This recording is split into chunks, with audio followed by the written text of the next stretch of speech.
चले सर, आ जाएं, इब्तिदा करते हैं और इब्तिदा करेंगे एक कहानी से, एक नहीं दो कहानियों से, ताकि आप लोगों को अंदाज़ा हो कि ज़िंदगी क्या है, कैसे होती है। सर पहली कहानी है एक मेरे बहुत अच्छे दोस्त की। सर मेरा एक बहुत अच्छा दोस्त है, वो भी आप ही की तरह का एक स्टूडेंट। हुआ ये कि उसने सीए में एडमिशन लिया, पहली अटेम्प्ट आई, उस पहली अटेम्प्ट में मॉड्यूल ए होता था उस टाइम पे, वो फेल हो गया, उसका लैप्स आ गया। दूसरी अटेम्प्ट आई, फिर फेल हुआ, उसका लैप्स आ गया। अब हम सब मॉड्यूल ए भी करके सी में हैं, वो बेचारा ए में ही अटका हुआ है। तीसरी अटेम्प्ट आई, उसका मॉड्यूल ए पास हुआ और उसके बाद उसका कोई पेपर नहीं रुका और वो सीए क्वालिफाई कर गया और मुझ समेत बहुत सारे लोगों से पहले उसने सीए क्वालिफाई कर लिया। और आज पता है आपको वो कहाँ है? आज वो यूएस में है। और सर वो यूएस में है और उसकी सैलरी यूएस में एनुअल सैलरीज होती हैं $3.5 लाख है। आपकी करेंसी में कम से कम भी ये 7.5 करोड़ रुपए हुए। कितने हुए सर? साल की चले सर, अब आप कहेंगे सर इसमें तो टैक्स वैक्स भी होता है। हाँ जी, टैक्स होता है, 40% टैक्स लगाएं भाई, फिर भी 4.5 करोड़ तो अगला उठा रहा है तकरीबन। अब सर अगर वो मॉड्यूल ए में 2 दफा फेल होता ना, वो छोड़ देता, तो शायद आज यहां पर ना होता। दूसरी एक कहानी से शुरू करता हूं। कुछ लोगों ने शायद ये कहानी सुनी हुई भी होगी, तो कुछ लोगों ने नहीं सुनी हुई होगी। ये कहानी भी आज से तकरीबन 12-13 साल पुरानी है। 2 बच्चे सुबह सुबह सीए की क्लासें जैसे आप लोग लेने जाते हैं वैसे ही जा रहे थे। इतने में बस स्टॉप पे खड़े हुए थे कि बस मिले। उस जमाने में ये मेट्रो शेट्रो का तो दौर था नहीं, है ना सर? तो उस जमाने में वो बस स्टॉप पे खड़े हुए थे, बस हो, तो वो 2 बच्चे यहां पर खड़े हुए थे और ये सिग्नल था, एक यहां पर था, एक सिग्नल के इस तरफ। इतने में एक बस आई और इन दोनों के अंदर घुस गई। ये बच्चा ये शटर पे जाके गिरा पीछे दुकान के, और इस बच्चे के साथ बस गई और सिग्नल पर रख के रुकी। ये वाले बच्चे का एक पाँव बस के नीचे था, एक पाँव बाहर। ये बच्चा उड़ के गया था कहां पर? सिग्नल पे। इसकी बात करता हूं सर। ये बच्चा उड़ के सिग्नल पे गिरा और जैसे ही गिरा ये होश में था। इसके घर वालों को फोन किया गया, इसने अपने दोस्त को भी उठाया। इसने कहा भाई तू भी मतलब कुछ हिलाया जुलाया, वो बिल्कुल गुनूदगी में था, तू भी जरा घर वालों को बुला। दोनों के घर वालों को बुलाया गया। घर वाले उनको लेकर के करीबी हॉस्पिटल में गए, सरकारी हॉस्पिटल। अब जब सरकारी हॉस्पिटल में गए तो इसकी पहले बात करता हूं। ये बच्चा गाड़ी में था अपने वालिद के साथ सर, और इस बच्चे जैसे हमारा नॉर्मल पाँव यूं होता है ना, कि आपका फुट यूं होता है, इसका पाँव घूम गया था पूरा और हड्डी बाहर निकल चुकी थी। खैर बड़ा ही अजीब सा वक्त था, अजीब सा समय था। खैर उस बच्चे को फिर लेकर गए वहां से, सरकारी हॉस्पिटल से एक प्राइवेट हॉस्पिटल पे लेकर गए। प्राइवेट हॉस्पिटल में गए, उसको डॉक्टर ने देखा। डॉक्टर ने 2-3 घंटे का उसका ऑपरेशन किया और डॉक्टर ने कहा भैया 3 महीने का आपका बेड रेस्ट है। अब उसने कहा मॉड्यूल डी था उस टाइम पे, क्वालिफाइंग अटेम्प्ट थी। उसने कहा बेड रेस्ट है, मैं पार्टी करता हूँ, कुछ नहीं करता। 7 अगस्त को उसको एक टीचर होती थी उनकी, अभी भी हैं, अल्लाह उनकी ज़िंदगी में बरकत दे। तो वो एक टीचर थी, उनका नाम है मिस साइमा। मिस साइमा का उस बच्चे को फ़ोन आया, किसी ज़माने में बीएम वगैरह पढ़ाती थी। बोला बेटा तुम पेपर दे लो। बोला नहीं मैं इसमें पेपर नहीं दे रहा, मैंने तो जून में एक्सीडेंट हुआ था, उसके बाद मैंने तो क्लास ही कोई नहीं ली। मिस ने कहा नहीं बेटा तुम पेपर दो, तुम निकाल सकते हो। उसने कहा मिस कैसे? मिस ने कहा मुझे तुम पे भरोसा है, तुम निकाल सकते हो। टीचर का कहना था कि तुम पेपर निकाल सकते हो। उसने 7 अगस्त को सोचा सितंबर की अटेम्प्ट देगा। 4 पेपर मॉड्यूल डी में उस टाइम पे 4 ही होते थे और उसने क्लासेस जून से छोड़ी हुई। अब आप सिचुएशन समझ रहे हैं, क्लासें भी लेना 23 दिन, बट टीचर ने कहा तुम कर सकते हो। वहां से उस बच्चे ने हिम्मत पकड़ी, दोस्तों को बुलाया कि यार मुझे आके समझाओ, क्योंकि तब तो ऑनलाइन का दौर नहीं था, बैक इन 2009-10। सही है, उसने दोस्तों को बुलाया ये वो, और कुछ भी करके पेपर देने गया। पेपर देने भी ऐसा जाता था कि भाई और अब्बू आईकेप तक जाते थे, आई कैप से दोस्त उसको उठाते थे, लेते थे, बेस्ट आई कैप के एग्जामिनेशन जो है सेंटर था उसकी कुर्सी तक बिठाते थे उसको, वापसी में पेपर खत्म होता दोस्त उठा के अब्बू के हवाले करते थे। इस हालत में वो पेपर देने गया और अल्लाह का करना ऐसा हुआ उसने 4 पेपर दिए, निकल गए। फिर क्या हुआ सर, वो आर्टिकल्स के लिए इंटरव्यू देने चला गया। अच्छा, उस टाइम तक उसके साथ एक नेचुरल और मसला हो रहा था। नॉर्मली फ्रैक्चर होता है ना तो आपकी हड्डी टूटती है लेकिन जगह से नहीं हिलती, उसकी हड्डी बीच में से गायब थी। उसकी हड्डी यूं थी तो वो रॉड के सहारे थी। अब अल्लाह की मर्जी, उसकी हड्डी के ऊपर हड्डी जुड़ नहीं रही थी, हड्डी के ऊपर हड्डी बन रही थी। इस वजह से उसका पाँव बिल्कुल टेढ़ा सा हो गया था और वो यूं बिल्कुल टेढ़ा लिंपिंग करके चलता था, समझ रहे हो। खैर, फर्ग्यूसन में वो अपना पहला इंटरव्यू देने गया। जब उसने पहला इंटरव्यू दिया, दूसरा दिया, फाइनल इंटरव्यू था उसका एएफएफ में।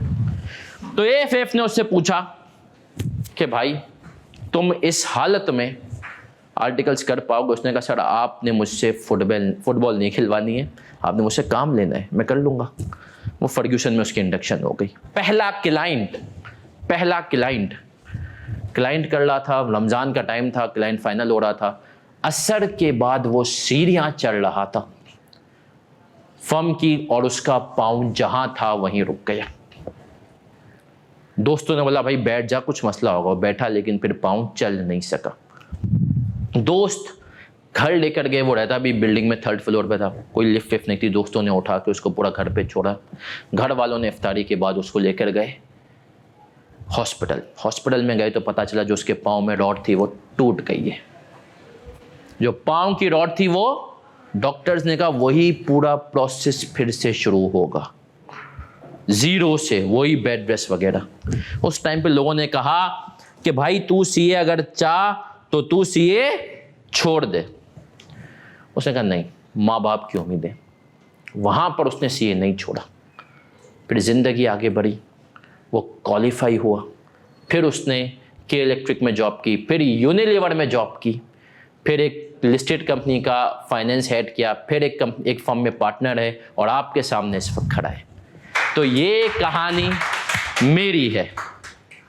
और दूसरा बंदा जो ये बंदा था, इसकी कहानी और कहें कि ट्रबल से बड़ी हुई।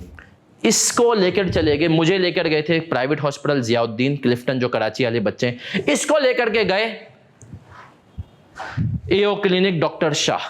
कराची वाले बच्चे जानते होंगे AO clinic doctor Shah, Nazimabad. Doctor Shah साहब अल्लाह उनको जन्नत में जगह था, वो क्रिकेट के बहुत शौकीन थे। वो चले गए मैच देखने, इंग्लैंड गए हुए थे, उनका बेटा था, उसने भी टाइम पे ऑपरेट नहीं किया। इसको इतना खून निकल गया कि इसको सांस लेने में मसला हुआ। डॉक्टर्स ने कहा इसकी टांग को छोड़ो, जान बचाओ। उसको वेंटिलेटर्स में डाल दिया। वेंटिलेटर्स में डाला, 6 महीने के बाद उसकी जान टांग पे आई, जान बची तो टांग पे आई तो डॉक्टर्स ने कहा अब उसकी टांग जो है नॉर्मल प्लास्टर नहीं होगा। मेरा नॉर्मल प्लास्टर आया था, उसके पाँव पे लगा था केज। उसके पाँव पे क्या लगा था? केज। और सर वो जो केज था, उस केज के हिसाब से उसको 1 साल का बेड रेस्ट था। 1.5 साल का गैप आ गया उसका। मैंने तो फिर मेरी अटेम्प्ट आया नहीं उसके। और आप यकीन माने 1.5 साल के बाद भी उसके पास तो था कि सीए छोड़ देता, उसने नहीं छोड़ा। वो आया, केपीएमजी में इंडक्शन की, सीए क्वालिफाई किया, आज पीडब्ल्यूसी यूके में बैठा हुआ है माशाल्लाह, मैनेजर बन के। सर देखें, मुश्किलात थी लेकिन मैंने एक सबक सीखा। वक्ती तौर पे मुश्किलात आई, जैसे अभी बहुत सारे बच्चों को लग रहा होगा यार मैं क्यों फेल हुआ, नहीं होना चाहिए था। याद रखें, कभी कभी आप कहीं बहुत ज़्यादा मेहनत करते हैं और वहाँ पर रिज़ल्ट नहीं मिलता, लेकिन आगे अल्लाह आपको बहुत रिज़ल्ट देता है। मेरे साथ जो एक्सीडेंट हुआ उसके बाद अल्लाह ने बड़ा एहसान किया, ये हुआ। फिर कभी कभी अल्लाह आपको किसी स्टेज के लिए तैयार कर रहा होता है। मैंने अपनी टीचिंग के शुरू के 4.5 साल पढ़ाए, सिर्फ 1 मेरिट आया था FAR 1 में, वो भी मैंने अकेला नहीं किसी के साथ मिलकर पढ़ाया था। पिछले 2 सालों में माशाल्लाह 4 गोल्ड मेडल आ गए, 3 FAR 2 में, 1 FAR में। तो कभी कभी आप अगर लेट हो रहे होते हैं ना तो अल्लाह को आपको बड़ी चीज़ आगे देनी होती है माशाल्लाह। तो इस चीज़ को दिमाग में रखें, इस चीज़ को दिमाग में बिठाएं, तो आप देखेंगे इंशाल्लाह बहुत कामयाब होंगे। तो सर ये तो थोड़ी सी बातें थी आपको मोटिवेट करने के लिए। मेरा इंट्रोडक्शन आपको मिल गया, क्वालिफाई किया है मैंने 2015 में CA, और फिर उसके बाद 2014 कह लेंगे, 2015 जनवरी में क्वालिफाई हो गया था। उसके बाद प्रोफेशनल में के इलेक्ट्रिक था, यूनिलीवर था, सही, एक ट्रीट कॉरपोरेशन ग्रुप है, उसके अंदर मैंने एक सब्सिडी को पूरा इनका हेड किया था। उसके बाद अभी एक Zahid Jamil and company firm है, उसका मैं पार्टनर हूँ। टीचिंग भी समझे क्वालिफिकेशन वाली के साथ, क्वालिफाई होने के साथ ही शुरू कर दी थी मैंने CA की टीचिंग, सही है, तकरीबन आसपास ही, कुछ थोड़ा सा ही डिफरेंस होगा। तो फिर मैं CA में आया, फिर मैंने जो है आप समझें ये कर रहा हूँ, FAR2 से टीचिंग शुरू की थी, अभी FAR2 भी पढ़ा रहा हूँ, FAR1 भी और FAR भी माशाल्लाह पढ़ा रहा हूँ। तो सर ये मेरा बेसिकली टीचिंग बैकग्राउंड था। FAR2 या जितने भी रिपोर्टिंग के पेपर्स होते हैं उसमें सर मैंने अल्हम्दुलिल्लाह एक चीज़ ऑब्जर्व की है, और मैं आपको ये भी बता देता हूँ, कुछ चीज़ें मैंने अभी जैसे ICAP का रिजल्ट 35% आया ना, पहले भी मेरा माशाल्लाह ICAP से अच्छा आता था, 50% ये वो, लेकिन अब माशाल्लाह तकरीबन 75% के आसपास है। उन्होंने कहा कुछ चीज़ें देखो, एज अ टीचर भी जो है ना, हम भी देखते हैं कि यार क्या गलतियाँ हैं, पता चले बच्चों को इम्प्रूव करें। तो अगर आज मैं अपनी पूरी टीचिंग कैरियर का लुब्बे लुबाब आपके सामने रखूँगा, क्या गलतियाँ होती हैं, बच्चा क्यों पेपर में फेल होता है और क्या स्ट्रेटेजी होनी चाहिए, तो इंशाल्लाह आप पास हो जाएंगे। सबसे पहले ईमानदारी से मुझे बच्चे बताएं, ऑनलाइन वाले भी फिजिकल वाले भी, कितने बच्चे ऐसे हैं, रेज हैंड का एक ऑप्शन आता है मेरे बच्चों, ऑनलाइन वालों तुम भी रेज हैंड करके बताएं कितने बच्चे ऐसे हैं जिनको पता है कि वो फेल क्यों हुए इस अटेम्प्ट में।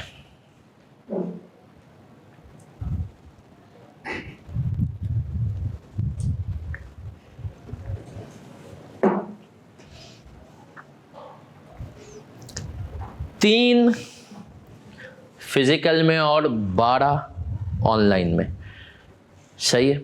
बाकी जो अवाम है, हमने कहा बाकी अवाम को पता ही नहीं कि वो क्यों फेल हुए, कोई मसला नहीं, अभी पता चलेगा। कितने बच्चे ऐसे हैं जो ग्रेड को देख करके जाते हैं, ICAP की एक ग्रेड है उसको देख कर जाते हैं। कितने बच्चे ऐसे हैं जो टेस्टिंग लेवल को देख के जाते हैं। कितने लोगों को पता ही नहीं, सच सच बताएं कि सर ये टेस्टिंग लेवल क्या चीज़ होती है। सर बहुत सारा बच्चा भी FAR1 की क्लास ले रहा था, पोस्ट रिजल्ट बैच, यकीन माने बच्चा बैठा हुआ है, सर पता ही नहीं है, सही है, कि टेस्टिंग लेवल क्या होता है। टेस्टिंग लेवल आपको पता, टेस्टिंग लेवल 1 और 2 है आपके सिलेबस में। 1 का मतलब क्या है, मैक्सिमम 8 मार्क्स, और 2 का मतलब क्या है, मैक्सिमम 20 मार्क्स, इससे ज्यादा नहीं पूछूंगा। अब सर टेस्ट ग्रेड पे आते हैं, ग्रेड पे भी मैं भी आऊंगा। ग्रेड ICAP ग्रेड को इतना फॉलो करता है जैसे आपकी सोच है। अभी पास पेपर से बताऊंगा ग्रेड को इसने कितना फॉलो किया है तुम लोगों को। बच्चा ग्रेड नहीं देखता, ग्रेड के हिसाब से कंसोलिडेशन और फाइनल अकाउंट्स दोनों पे सवाल बनेगा, एक पे बड़ा एक पे छोटा। कंसोलिडेशन के ऊपर बड़ा, फाइनल अकाउंट्स पे छोटा। फाइनल अकाउंट्स का पिछले अटेम्प्ट में सवाल था शेयर कैपिटल के नोट वाला, कंसोलिडेशन का आपके सामने बड़ा था। इन दोनों के ऊपर सवाल बनेगा, एक भी छोड़ेगा नहीं। ग्रिड के हिसाब से मैं आपको ग्रिड लिख भी देता हूं, ये तुम लोग देखते ही नहीं हो सर। ग्रिड के हिसाब से उसने कहा ग्रिड ए है तुम्हारे पास, जिसके अंदर भैया 2 टॉपिक हैं, कंसोलिडेशन और फाइनल अकाउंट्स, ठीक है। ग्रिड बी है, अब सुनना, ये स्मार्ट स्टडी शुरू कराऊंगा, बताऊंगा कैसे पास होते हैं, क्या होता है। सर ग्रिड बी है 4 टॉपिक, IFRS 9, IS 41, IFRS 16 लीजेस, और चौथी ग्रेड IS 38। सर इन 2 के ऊपर सवाल आना लाजमी है, लाजमी है, क्योंकि सर इस ग्रेड की वेटेज ICAP ने रखी है 25 से 35, और एक सवाल मैक्सिमम 20 का आ सकता है। तो अगर इसका 20 का आएगा तो इसका 8 का, इसका 20 का आएगा तो इसका 8 का। यहां पर ICAP ने ग्रेड रखी है 30 से 40, सही है सर, 30 से 40 या 25 से 35।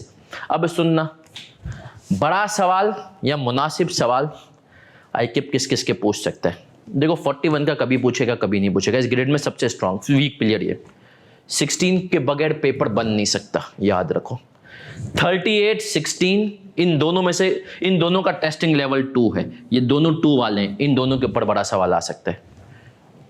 इसके ऊपर छोटा सवाल आता है, पिछले अटेम्प्ट में आईकेप को पिछले अटेम्प्ट में पता चल चुका है कि तुम लोग क्या गलती करते हो, एरर वाले सवाल नहीं कर सकते इसके, तो पिछले 2 अटेम्प्ट से इसमें एरर मार रहा है। सही है, इसके ऊपर कभी आएगा, इसके कभी नहीं आएगा। सर बाकी जितने भी टॉपिक है ना वो सब कहां पड़े हुए हैं? ग्रेड सी में। अब बच्चे को पता होना चाहिए कि भाई ये 2 तो लाजमी है। बच्चे को मैं कहता हूं 1, 2, 3, ये खास तौर पे इस ग्रेड में ये दोनों ज्यादा स्ट्रांग है, इनके ऊपर पेपर में होंगे, फिर ये और फिर ये। अब इस हिसाब से जाए।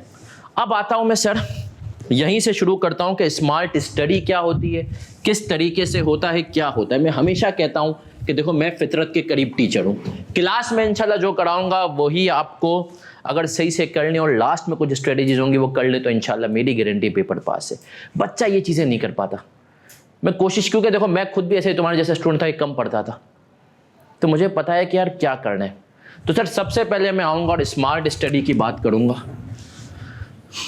स्मार्ट स्टडी में कुछ चीज़ें हमारी क्लास में अक्सर एक होता है, मैं कोशिश करता हूँ आपको, अब मैंने इस बैच से आखिरी के 10 मिनट में अदर देन स्टडीज़ कोई बात करें, कोई बिजनेस केस स्टडी डिस्कस करें, कोई दीनी बात करें, ताकि आपको बातें याद रहें, आगे हेल्प करें। हर क्लास में ये होता है अल्हम्दुलिल्लाह, अब तक इस बैच में यहाँ पर भी होगा।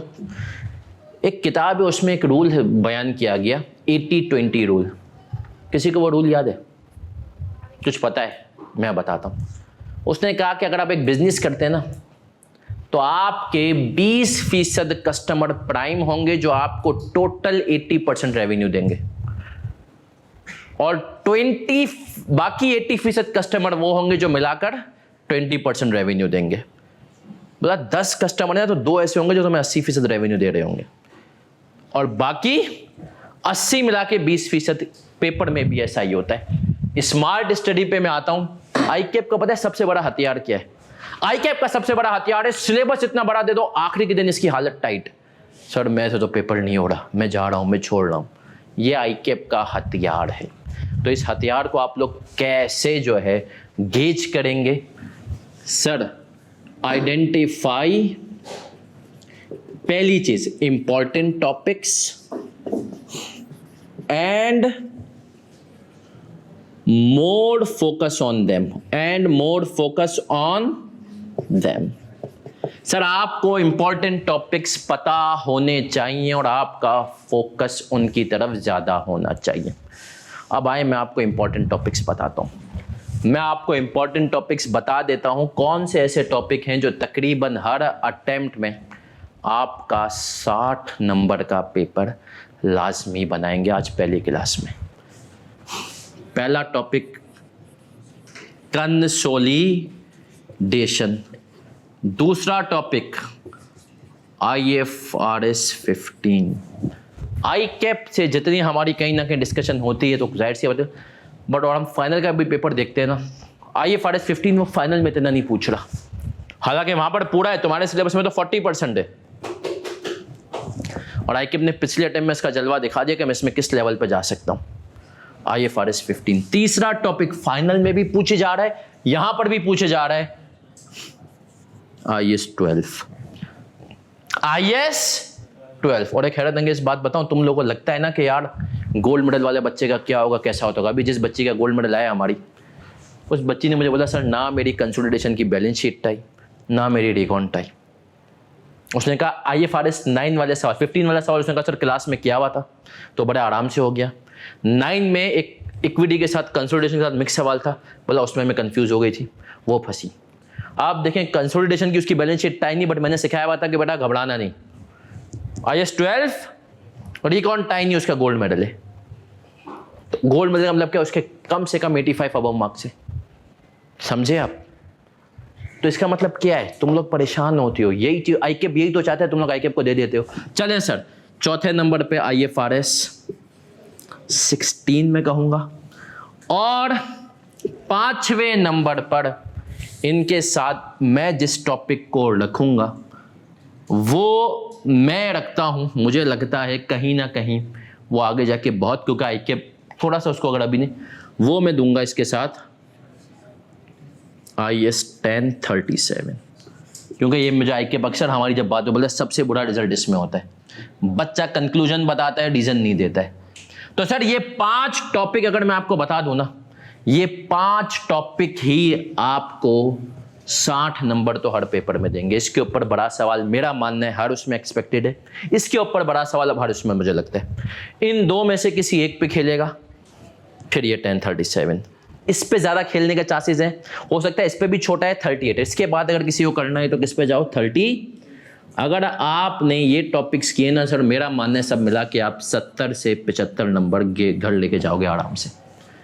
अब सर ये मोस्ट इंपॉर्टेंट टॉपिक्स है। मैं जब स्टूडेंट था ना स्मार्ट स्टडी, मुझे पता था देखो छोड़ना कुछ भी नहीं है, मेरे स्टूडेंट्स को पता है, मैं क्लास में टॉपिक खत्म होता है मैं स्टडी टेक्स्ट पूरी घुमाता हूं, पिछली पूरी, मतलब इस टॉपिक। क्यों सर? क्योंकि आप मुझे पकड़ सके। सर ये लाइन लिखी हुई है स्टडी टेक्स्ट में, आपने नहीं पढ़ाई, और मैं आपको बताऊं पिछली दफा IFRS 8 के जो MCQs आए ना बेटा, वो सिर्फ स्टडी टेक्स्ट से निकल सकते थे, वो आप नहीं निकाल सकते थे अगर आपने स्टडी टेक्स्ट नहीं पढ़ी हो।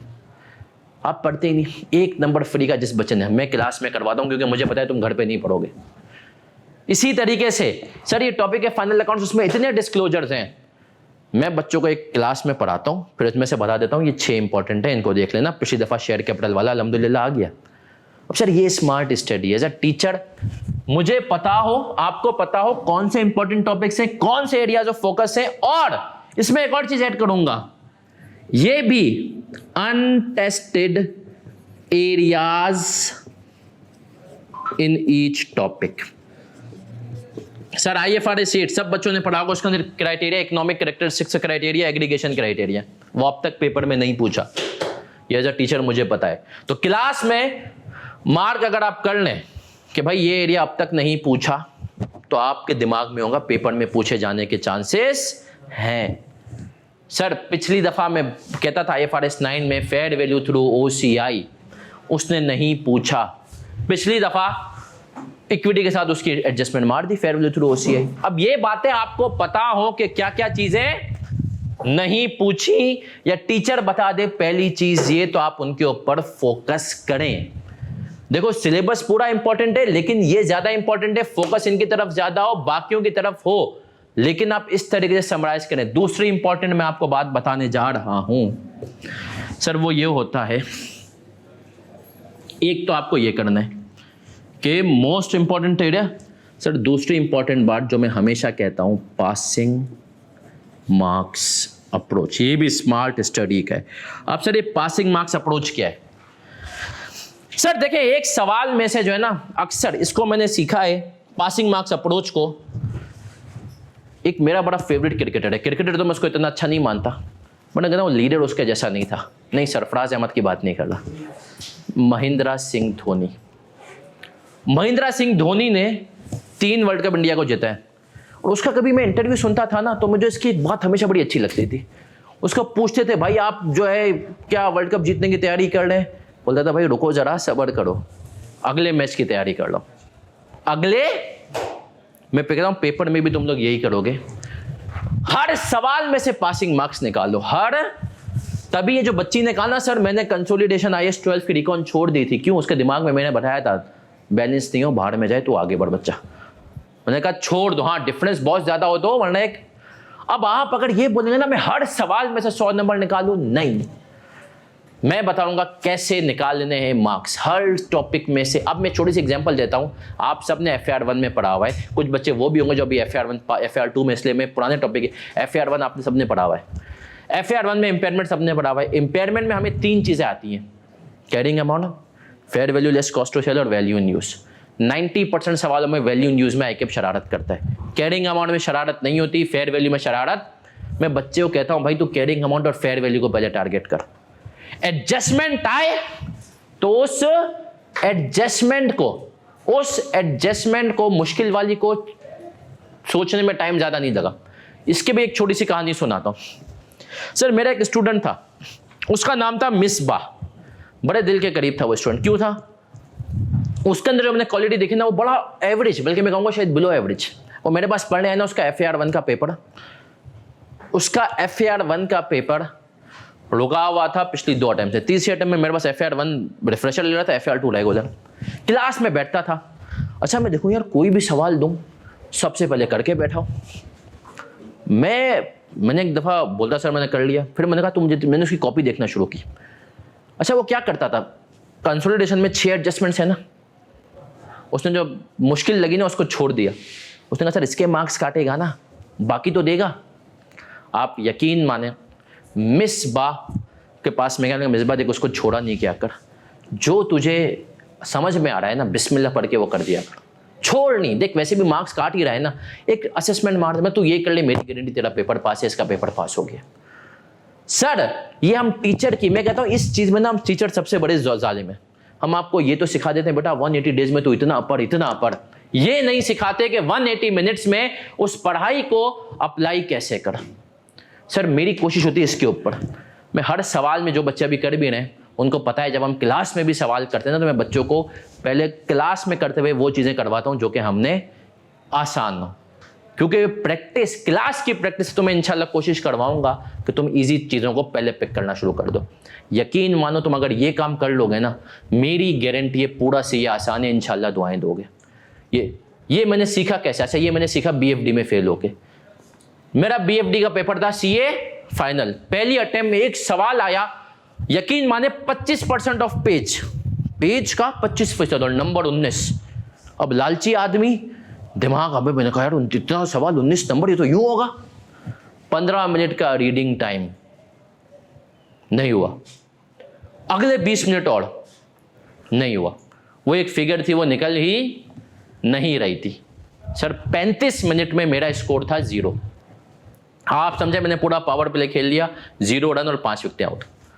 35 मिनट में जब बच्चा 0 पे था, किसे बाकी पूरा पेपर क्या 81 नंबर का, पूरा यकीन था कि इसमें गारंटी फेल हो, और अल्हम्दुलिल्लाह फेल हुआ। सही, फेल नहीं होता शायद आपको बता नहीं सकता ना क्या पासिंग मार्क्स अप्रोच होती है क्या है।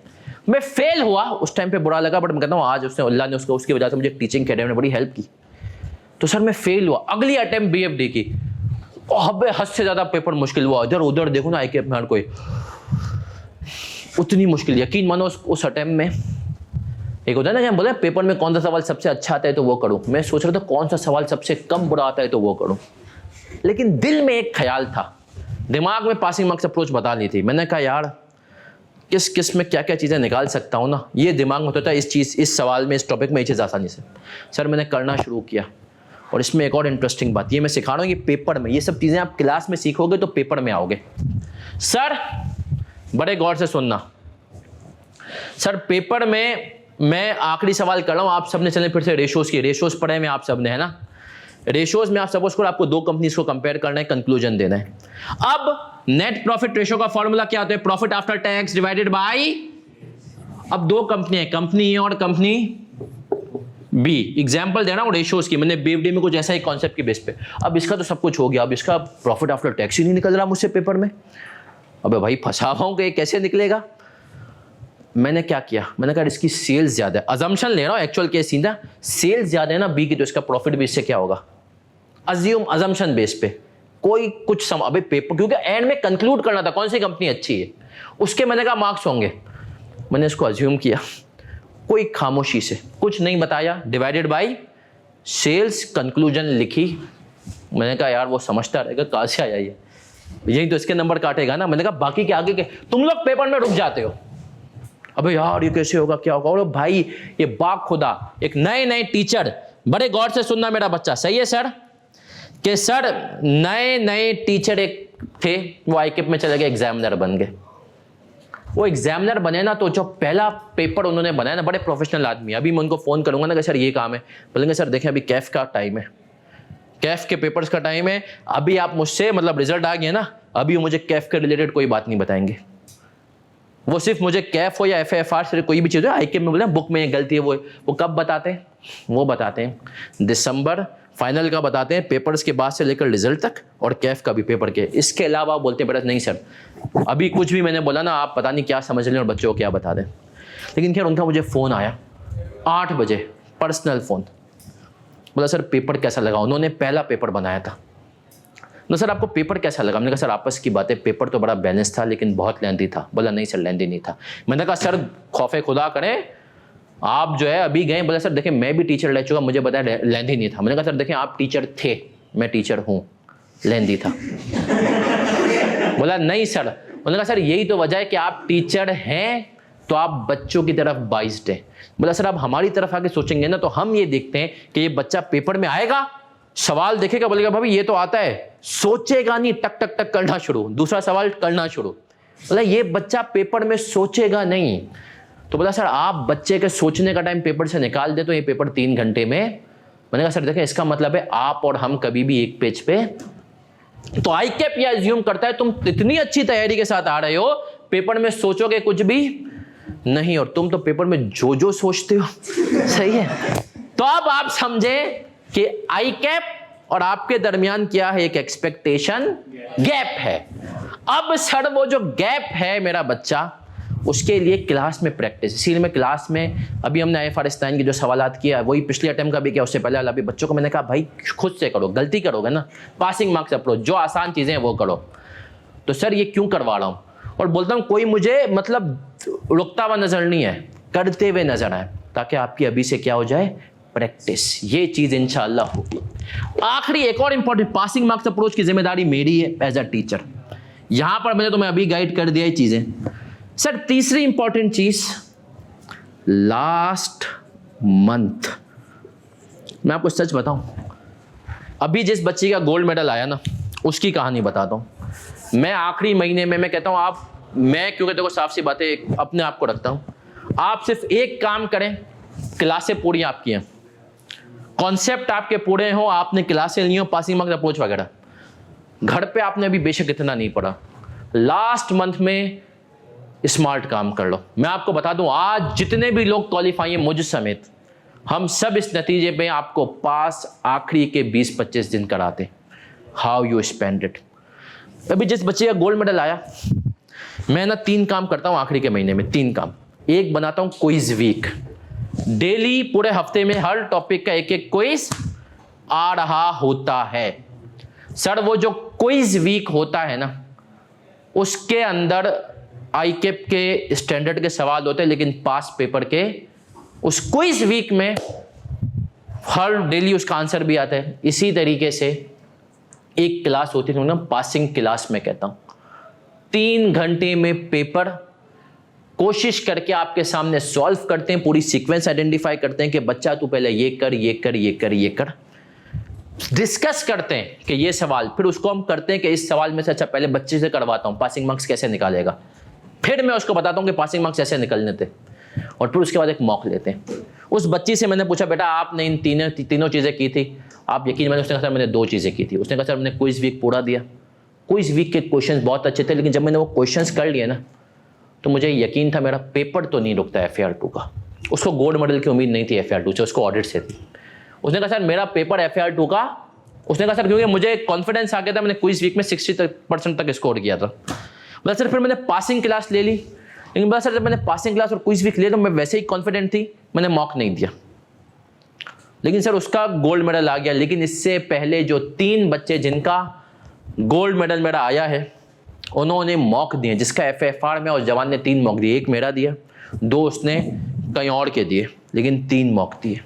उससे पहले वाले बच्चों ने भी सर क्या दिया, मॉक। और हैरत अंगेज तौर पे गोल्ड मेडल जो मेरे 4 हैं उसमें भी एक बड़ी अनोखी बात है, 3 वो बच्चे हैं, चारों वो बस, पहले 3 वो बच्चे जिन्होंने ऑनलाइन पढ़ा है, FFR में ऑनलाइन पढ़ा, FAR2 में जो पहला बच्चा था उसने ऑनलाइन पढ़ा, इस बच्ची ने भी पूरा सेशन क्या किया था, ऑनलाइन। हालांकि रहती कराची में, इसने कहा सर जूम वूम पे आ रहा था तो मैंने कहा क्या जरूरत है। एक बच्चा था जो फिजिकल वाला है। दूसरी इंपॉर्टेंट बात, चारों का इससे पहले ना कभी CA में कोई मेरिट था, AFC WFC में ना कभी कोई गोल्ड मेडल था, ना कभी इंटर विंटर में पोजीशन थी, तो यहीं पे माशाल्लाह पहली दफा ही आया। तो सर लास्ट मंथ 3 काम करते हैं हम, रिविजन मतलब आपने भी ये 3 काम करने। देखें सर अगर आप कुछ भी करें ना, ये 3 लास्ट मंथ को वेस्ट नहीं होने दो। लास्ट मंथ तुम लोग क्या करते हो, लेक्चर्स पूरे कर रहे हो। हाँ होता है कुछ 5-10 दिन तुम्हारे लग जाए, लेकिन यार आखिरी के 20 दिन में ना लेक्चर पूरे नहीं करने होते। दूसरा काम क्या करते हो, सर मैं फ्री वर्कशॉप लूंगा, अब देखो जो फ्री वर्कशॉप होते हैं ना वो टीचर दो ही वजह से कराते हैं। मैंने पिछली दफा फ्री वर्कशॉप करवाई, वो मैंने क्यों करवाई, वो मैंने सर इसलिए करवाई क्योंकि मैं हज पे गया हुआ था। तो मैंने जो टॉपिक्स बच्चों को हज पे जाने की वजह से दो टॉपिक्स दिए हुए थे, वो मैंने क्या किया सर, बाद में आके करवाए। मतलब उनको रिकॉर्डिंग तो उनकी थी, उनको मैंने एक दफा आके रिवीजन के तौर पे करवाई। लेकिन सर आप यकीन माने, अगर आपने क्लास में सब कुछ किया है ना तो आप करें, वरना टीचर्स क्या करते हैं, नॉर्मल क्लास में मुश्किल सवाल नहीं कराएंगे, वर्कशॉप में पहली दफा बच्चे के सामने मुश्किल सवाल आएगा। अब यार उस टाइम पे मुश्किल सवाल अगर बच्चा करेगा ना, बहुत मुश्किल, वो भी क्लास में पहली मर्तबा, तो सर उसका कॉन्फिडेंस बड़ा आउट हो जाता है। सही है सर। तो इसलिए वर्कशॉप जो भी होगा क्लास में करो, पहले करके रखो। वर्कशॉपों के पीछे टाइम जाया ना करो, वो खुद पढ़ने का। और सर दूसरा बच्चा करता है रिवीजन में, मैं रिवीजन के लिए अपने ऑडियो नोट्स दे देता हूँ, ऑडियो दे देता हूँ, वो इंशाल्लाह आपको रिवीजन में काफ़ी होगा। बाकी पासिंग क्लास इंशाल्लाह वो होती है। लास्ट मंथ को वेस्ट ना करें, लास्ट मंथ खुदारा सर क्विज़ेस दें, मॉक्स टाइम है तो मॉक्स दें। फिर एक और चीज़, बहुत इंपॉर्टेंट बात आज करने जा रहा हूँ। बच्चे को मैं हमेशा स्मार्ट स्टडी सिखाता हूँ, एक काम का और ख्याल रखो। तुम लोग पता है क्या बेवकूफ़ी करते हो, देखो मैं कसम खुदा की बड़ा एवरेज बच्चा था, मेरा CA क्वालिफाई आराम से हो गए, सिवाय फाइनल का ऑडिट जो कि चौथी दफ़ा में निकले। उसके अलावा मेरे सर तुम लोग है ना शुरू से ही आखिरी महीने में ना थ्योरी को याद करने के पीछे भी पागल हो जाते हो। अभी देखना जो बच्चे दे रहे हैं ना audit audit audit audit audit आखिरी महीने में, और ऑडिट की वजह से FR2 की भी वाट लग जाती है। मैं हमेशा ऐसा स्टूडेंट पहले प्रैक्टिकल को निपटाता था आखिरी के 15 दिनों में, आखिरी हफ्ते में, आखिरी महीने में 15-20 दिनों में। फिर मैं कहता था यार अब सारा टाइम ऑडिट को दूंगा, या जो भी प्रैक्टिकल थ्योरी का पेपर है, ताकि मैं कहता देखो जितना पेपर से करीब याद करोगे वो तुम्हारे दिमाग में रहेगा।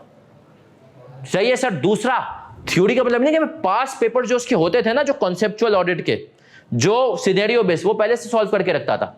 लेकिन रट्टे वाली चीजें, याद वाली चीजें, वो मैं क्या करता था आखिरी के 10 दिन में, कि ताजा ताजा याद हो, पहले एफर्ट जाया ना हो। अब ये सब क्या है sir, smart study last month. सही है, स्ट्रेटेजी बहुत इंपॉर्टेंट है। और सर एक और चीज जो मैं कहता हूं, लास्ट डे रिवीजन, और आखिरी चीज भी लिख देता हूं, पेपर अटेम्प्टिंग टिप्स। अब सर सुनिएगा बड़े गौर से, लास्ट डे रिवीजन, मैं खुद स्टूडेंट था ना, मेरे पास सबसे ज्यादा मनूस होता है आखिरी दिन, इतना समंदर, और आपको रिवाइज कर लें। अब क्या करूं, तो सर इसके लिए मैं लिखवाता हूं सवाल के ऊपर लास्ट डे रिवीजन। कुछ टीचर्स को कहते हैं बेंचमार्क क्वेश्चंस, कि भाई खुदारा तो आखिरी दिन है ना, हर सवाल को नहीं देखना, आखिरी दिन लास्ट डे रिवीजन को तुझे देखना है पूरा। बाकी सवालों में भी सर इंपॉर्टेंट चीजें होती है, उनके लिए मैं लिखवा देता हूं लर्निंग आउटकम, कि इस सवाल में ये चीज इंपॉर्टेंट थी, तो इस दिन अगर इस सवाल में से ये चीज देख लेगा तो इंशाल्लाह पास। इस किस्म की स्ट्रेटेजीज बनाओ कि तुम्हें पता हो क्या है। आखिरी दिन अगर पूरा सिलेबस करने गए तो नहीं कर पाओगे और पैनिक लगोगे। इंपॉर्टेंट सवाल और कुछ सवालों में से इंपॉर्टेंट चीजें। एक और इंपॉर्टेंट चीज सर, एक और इंपॉर्टेंट चीज, बहुत सारा बच्चा देखो बेवकूफ़ी करता है। मैंने सवाल क्लास में एक दफ़ा करा दिया ना, मैं अल्हम्दुलिल्लाह पास पेपर सारे कराऊंगा आपको, 2009-10 के बाद से सारे, कुछ केसेस में हम 2002 पे भी जाएंगे।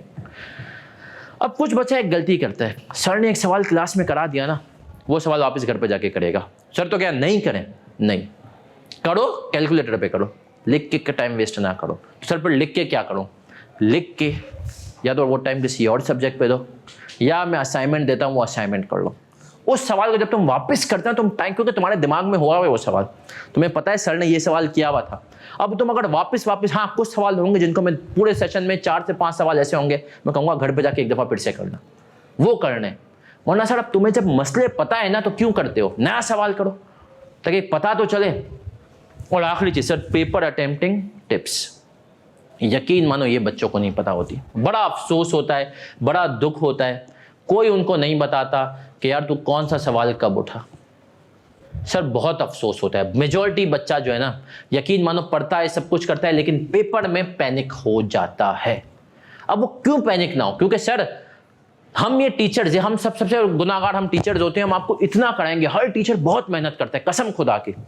मसला ये होता है कि सर हम यहाँ पर लैग कर जाते हैं, ये नहीं सिखा पाते कि बेटा पेपर में फंसे तो ऐसे निकलना है।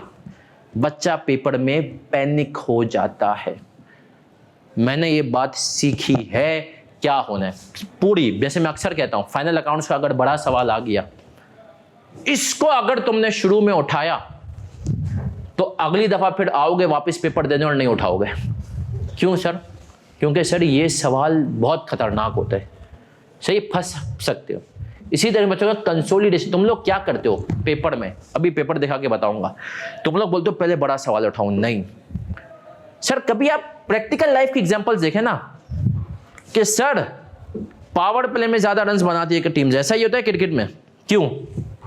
क्योंकि सर पता होता है कि अभी गेम नहीं है, प्रेशर कुछ भी नहीं है, कॉन्फिडेंस अगर आ गया तो सामने वाली टीम पे हावी हो जाएंगे। शुरू में छोटे सवाल उठाओ, शुरू में छोटे मार्क्स गेनिंग सवाल उठाओ। ये पासिंग क्लास में मैं सिखाता हूं क्या करना है, कैसे करना है। ये चीजें इंशाल्लाह करो, मेरी गारंटी है कि तुम लोग पास होगे। अब जरा पिछली अटेम्प्ट के पेपर की तरफ आता हूं, वो मैं आप लोगों को, कुछ लोगों को दिखा दूंगा कि पिछली अटेम्प्ट का जो पेपर था, वो पिछली अटेम्प्ट का पेपर क्या करना था, कैसे करना था, किस तरीके से करना था।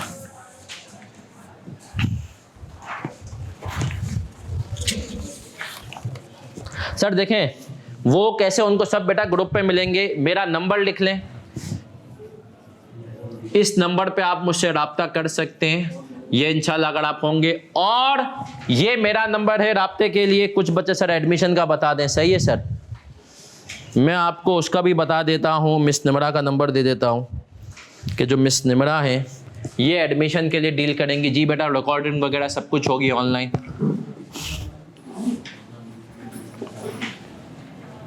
ये मिस निमरा का नंबर है, आप एडमिशन से रिलेटेड सारी चीज़ें मिस निमरा से। सर पेपर अटेम्प्टिंग टेक्निक्स होती हैं कि आपको सवाल को देखना है, कौन सा सवाल पहले, सवाल के हिसाब से डिसाइड करना है क्या है। अभी मैं बेटा स्क्रीन शेयरिंग पे बता रहा हूँ क्या चीज़ें होती हैं, क्या होता है। फिर रिपीट कर रहा हूँ, पिछली अटेम्प्ट में जिस बच्ची का गोल्ड मेडल आया उसकी ना कंसोलिडेशन टाई ना। मैं आपको एक और बात बताऊँ, CA फाइनल का पेपर था, FAFR, मेरी बैलेंस शीट टाई थी, मेरे दोस्त की टाई नहीं थी, उसका आउट भी थी, अच्छे खासे अमाउंट से थी, उसका गोल्ड मेडल था। समझ रहे हो, मेरी टाई थी, मेरा गोल्ड मेडल नहीं था, उसकी टाई नहीं थी, उसका गोल्ड मेडल था। इसका मतलब क्या है मेरा बच्चा, क्या गोल्ड मेडल के लिए बैलेंस शीट टाई होना जरूरी है? नहीं सर। और सर ऐसा भी हुआ है कुछ बच्चे, और मैं आपको एक और बात बताऊं गोल्ड मेडल के बारे में, अक्सर 99% अब तक जो मेरा तो रिकॉर्ड है, जिन बच्चों का गोल्ड मेडल आया है ना, उनको खुद नहीं पता था कि उनका गोल्ड मेडल आ रहा है। सही है सर, उनको खुद नहीं। और एज अ टीचर मेरा भी तजुर्बा है कि सर जिन बच्चों के ऊपर मुझे तकैया था कि भाई इनका गोल्ड मेडल आएगा, आप यकीन माने इनका गोल्ड मेडल, FAFR की मेरी जो पहली अटेम्प्ट, अभी जो बच्चे ने पिछले अटेम्प्ट दी है, मेरे बच्चे का गोल्ड मेडल आया। उसी अटेम्प्ट में दो बच्चे, वो दोनों बच्चे बैठे हुए थे जिनका FAR2 में भी गोल्ड मेडल पहले मेरे पास से आ चुका था। उन दोनों का गोल्ड मेडल नहीं, वो दोनों सिर्फ पास हुए, लेकिन जो एक नया बच्चा गोल्ड मेडल लेकर आ गया। हालांकि मुझे उम्मीद थी कि इन दोनों का गोल्ड मेडल आ सकता है, लेकिन आप देखें उन दोनों ने गोल्ड मेडल बोला नहीं सर, एक दफ़ा काफ़ी है। सही है। और ऐसा नहीं कि अगर आप गोल्ड मेडल बच्चे हो तो आप पवित्र हो गए। उस बच्चे का FAFR का पेपर तो निकल गया, लेकिन उस बच्चे का सर ऑडिट का पेपर उस अटेम्प्ट में उनमें से एक बच्चे का नहीं निकला। तो ऐसा नहीं कि आप बोलेंगे मैं गोल्ड मेडल वाला बच्चा हूं तो सर मुझसे तो आगे कुछ नहीं होगा, नहीं। चलें सर आगे बढ़ूंगा, क्विकली एक दफा पिछली अटेम्प्ट का पेपर डिस्कस करेंगे। डिस्कशन से पहले मैं चाहता हूं 2 मिनट आप सब लें, जिन जिन के पास पेपर है और जिन्होंने पहले पढ़ा हुआ है, और वो 2 मिनट ले करके ये मुझे एक सीक्वेंस बता दें कौन सा सवाल आपने पेपर में पहले किया था।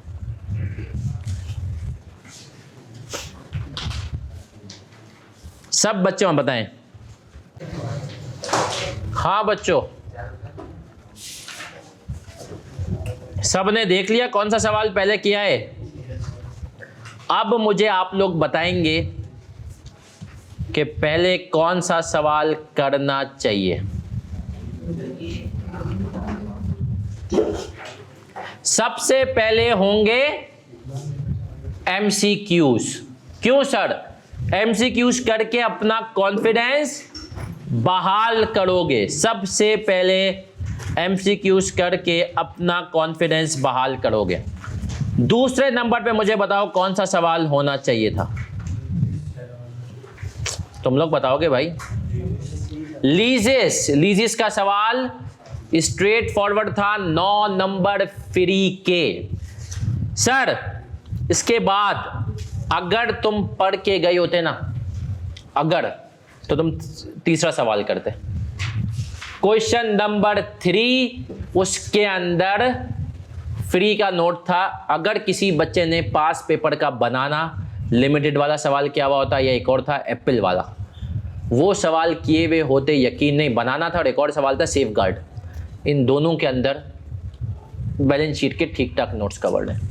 तो शेयर कैपिटल का नोट बनाना कोई मुश्किल नहीं था। सर इसके बाद अच्छा एक और गलती बताते हैं, बोलते हैं चिल्ला चिल्ला के इसको कहता हूं कमेंट कर कमेंट कर कमेंट कर, और ये फिर भी एंट्रीज बना के आता है।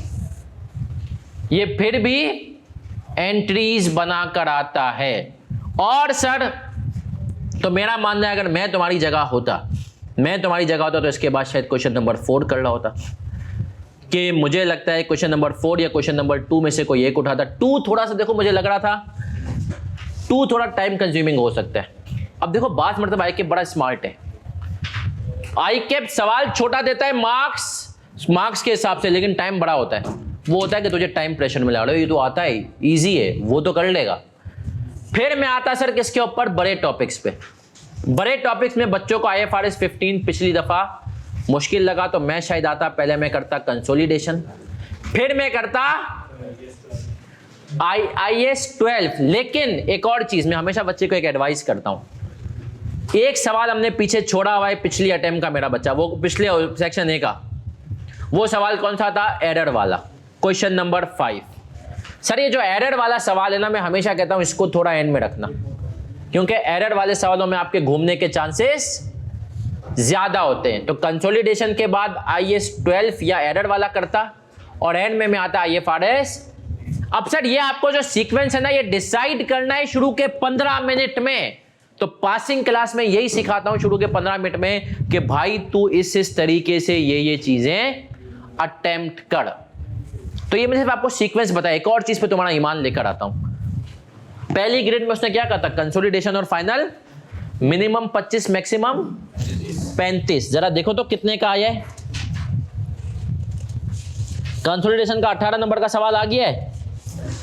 अगर आप देखें, है ना सर, कितने नंबर का है? 18 का।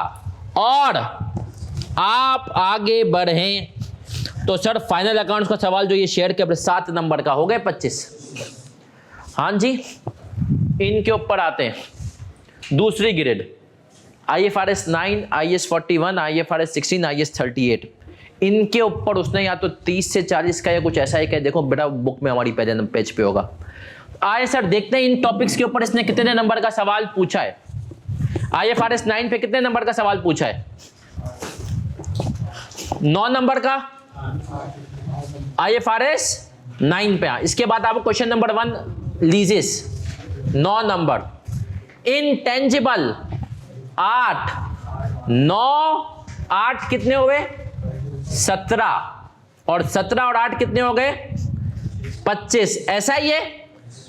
और सर 17 और हमने कहा ये दोनों हो गए 25। और इसके बाद अगर हम आए तो हमने कहा IAS 41 की कितनी जगह बनी है? आए हमने कहा MCQ नंबर 7 पे आए, कितने नंबर का है? 1 नंबर का। इसकी ग्रेड देखें कितनी है? 25 से 35 है। बुक में देखें पहले पेज पे ग्रेड होगी बेटा। दूसरी ग्रेड अगर हम देखें मेरा बच्चा, हाँ 25 से 35 से 3 नंबर के MCQs IAS 41 के पूछे, इसको 8 नंबर का पूछ रहा है, इसको 9 नंबर का, इसको 8 नंबर का, तो कुल मिला के 28 नंबर पूछ रहा है। तो आप देख रहे हैं ग्रेड को तो फॉलो कर रहा है, आप नहीं कर रहे। सर याद रखें, तभी बुक के पहले पेज पे ग्रिड है, जो बुक आपको मिलेगी, जो बच्चे एडमिशन लेंगे, कि आपको पता चले कि भाई ये चीजें करनी है। तो सर ये बेसिकली मेरा बच्चा पूरा एक ओवरव्यू था, क्या फेल होते हैं कैसे। इसमें सिर्फ आप लोगों ने क्लासें लेनी है, जो मैं कहूँ वो करना है, क्विज़ेस देने हैं, बाकी इंशाल्लाह हम पास होंगे। किसी का कोई भी सवाल हो स्पेसिफिकली वो बताए, नहीं तो हम 5 मिनट में शुरू करेंगे IAS 38। कोई सवाल मेरा बच्चा किसी बच्चे का है तो अगर मुझसे पूछ सकता है। जी साद,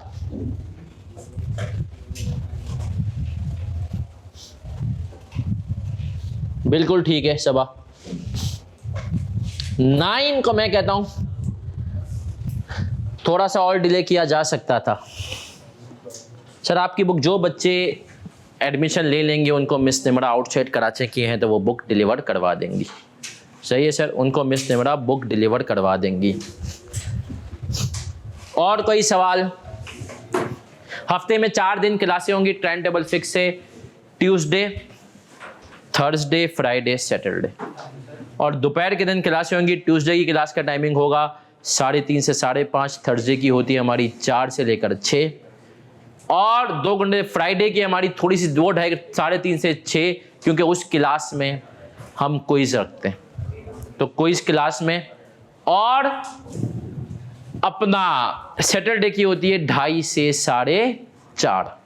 हो सकता है सैटरडे की डिपेंड, लेकिन मैं 4 क्लासों में। कोर्स कब तक खत्म होगा सर? इंशाल्लाह कोर्स खत्म हो जाएगा 31 जनवरी। सर जो पिछले टॉपिक होंगे उनके बारे में बता दें, आप करवाएंगे सर? उसमें से 4 टॉपिक अब तक मैंने कराए नॉर्मल। कौन कौन से?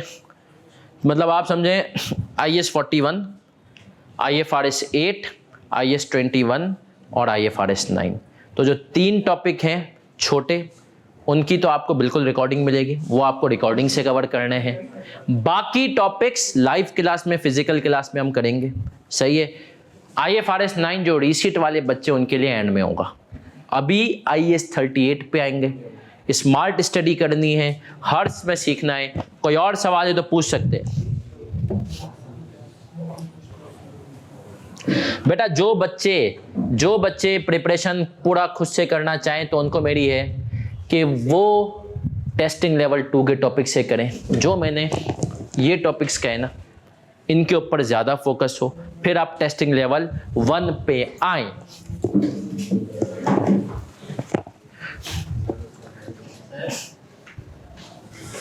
नहीं बेटा इंशाल्लाह बिल्कुल बेसिक से होगा। देखें हर चीज़ यहाँ पे मैं बिल्कुल बेसिक से कराऊंगा, तो ये बात याद रखें, बेसिक से होगा, टेंशन ना लें। कोई और सवाल? जी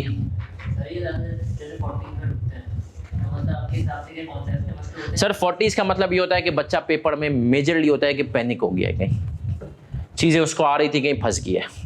और अच्छा एक और बहुत बड़ा मसला आप में से बहुत सारों के लिए, एक चीज़ रियलाइज़ करनी, जिन बच्चों के 2 से 3 पेपर नहीं है सर, उनके पास 1 साल है अगली अटेम्प्ट और इसके बाद की अटेम्प्ट। क्योंकि जब नई स्कीम में वो आए थे, जो नई स्कीम में, और उस टाइम पे उनके पास 4 पेपर थे और पिछली 2 अटेम्प्ट में 1-2 पेपर निकले या 2 ही पेपर थे, फिर भी 1-2। आपको याद है ना ICAP ने मिनिमम बच्चों को 2 साल दिए थे, 24 महीने। उसमें मार्च 22 की अटेम्प्ट शामिल थी, ऑटम 22, मार्च 23, ऑटम 23। ऑटम 23 के बाद वो बच्चा अनफॉर्चुनेटली डिस्क्वालीफाई हो जाएगा। बट हमारी पूरी कोशिश है हम एक्सटेंशन ले लें, हम बोले यार 1 साल दो और इस बच्चे को। लेकिन और ICAP की पास हिस्ट्री देता भी है, लेकिन देखें अब तक नहीं दिए, तो इसलिए एक एडवाइस है कि खुदारा सीरियस हो जाओ, इस अटेम्प्ट को रिस्क में ना डालो। सही है सर। टाइम कैसे कम होगा? टाइम क्लास में सिखाऊंगा कैसे कम होगा। सही है।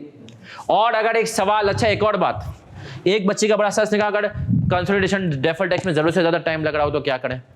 मैं तो अपने बच्चों को कहता हूं क्विकली लपेट वपेट के खत्म करो। एंड की स्ट्रेटजीज क्लास में बताऊंगा कि क्या होती है। सिंपल वर्किंग्स को शॉर्ट कर दो, वर्किंग में शॉर्ट फॉर्म करो सर। लेकिन अगर एक टॉपिक, सवाल मैं जरा रिफ्रेश कर देता हूं एक बच्चे का कि सर अगर एक टॉपिक मुझे बहुत अच्छे से आता है लेकिन मुझे टाइम ज़्यादा लग रहा है, क्या करूं? तो मैं इसके जवाब में ICAP के एक एग्जामिनर का जवाब दूंगा।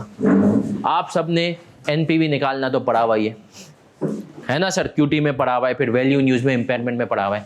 ICAP का कहना था अगर एक सवाल हो, और MFM में भी कुछ बच्चों ने, उसमें 6 सालों की मदद, 6 साल दिए हुए और आपको प्रेजेंट वैल्यू निकालनी है। बच्चे ने अगर 5 सालों के निकाल दी एनपीवी और टाइम खत्म हो जाए तो आईकेप कहता है बच्चे को बोले आगे बढ़ जाए, क्योंकि हर सवाल में आईकेप भी पासिंग मार्क्स कहता है 40% मार्क्स से बड़े आराम से निकल सकते हैं। बच्चे को बस निकालना आप सिखा दें।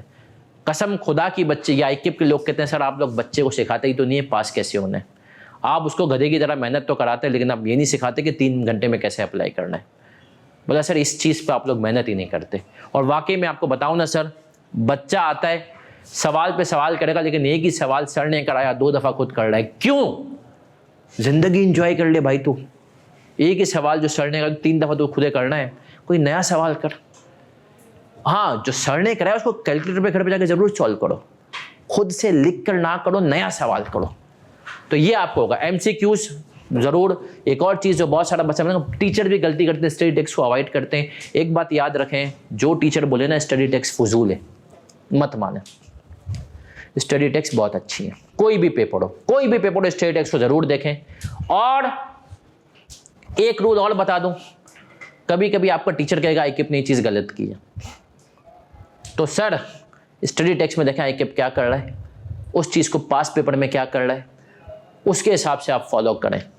आईकेप को इग्नोर ना करें, नहीं तो ये आपको इग्नोर करना शुरू कर देगा। सही है, इस चीज़ को यहाँ तक करते हैं। और थ्योरी के हवाले से आखिरी बार टिप दे दें। थ्योरी की टिप सिर्फ इतनी सी दूंगा कि मेरा ऑडिट चौथी अटैम्प्ट में निकला है सीए फाइनल का। मैंने क्या किया, 3 अटैम्प्ट हो गए। चौथी अटैम्प्ट में मैंने पिछली अटैम्प्ट का पूरा पेपर उठाया, खुद से सॉल्व किया। आईकेप ने 35 नंबर दिए थे, मैंने अपने आप को 21 नंबर दिए। क्यों सर? आईकेप को जो आंसर चाहिए था मैंने, जिन बच्चों ने ऑडिट पढ़ा हुआ है उनको समझ में आएगा।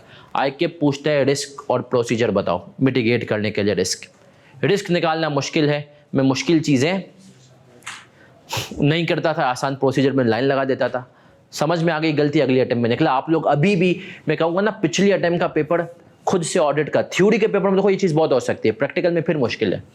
तुम पिछली अटेम्प्ट का थ्योरी का पेपर उठाओ, खुद से सॉल्व करो, आईकेप का आंसर चेक करो। यकीन माने अब तक कोई, मैं 400 बच्चों के बाद कह चुका हूँ, अब तक सिर्फ 2 बच्चों ने काम किया, उनका पेपर निकल गया।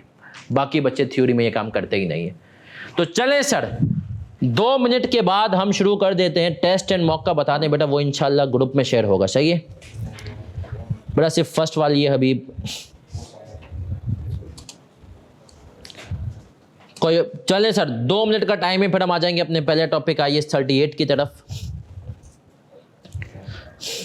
कोई किसी का सवाल हो, मिस निम्रा से बेटा बात कर सकते हैं, एडमिशन्स की, डिस्काउंट्स की, जो भी है।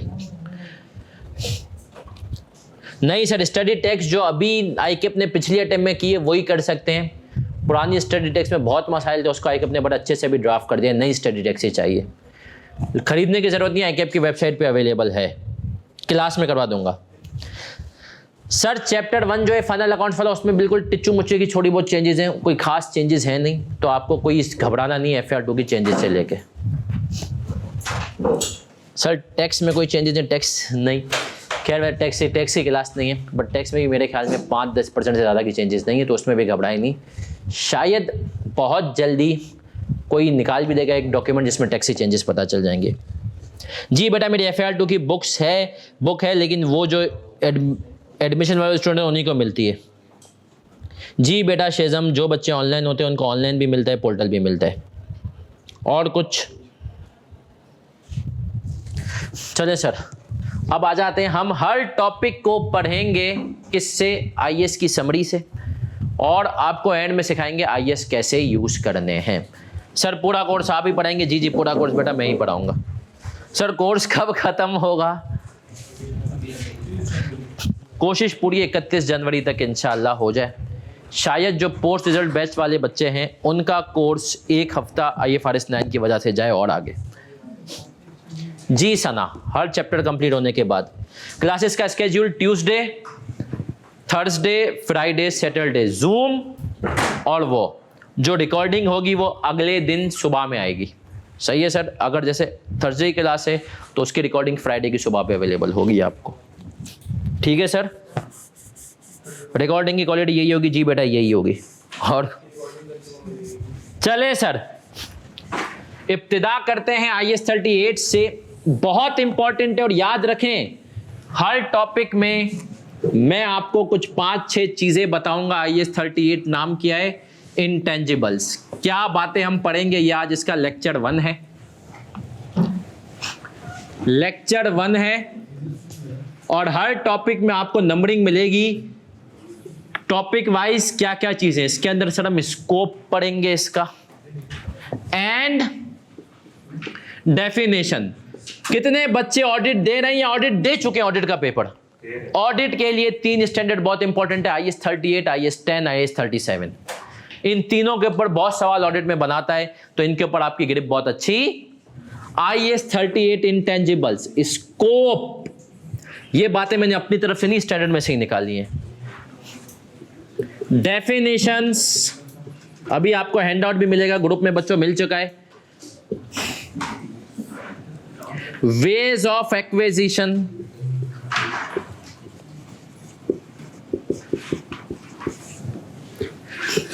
subsequent measurement,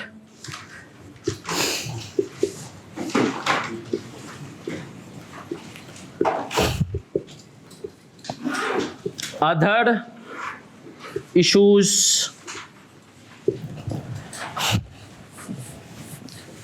छठे नंबर पे डिस्क्लोजर। सर डिस्क्लोजर और नोट्स एक ही चीज होती है। उम्मीद करता हूं FAR 2 लेवल पे बच्चों को ये बातें पता होंगी।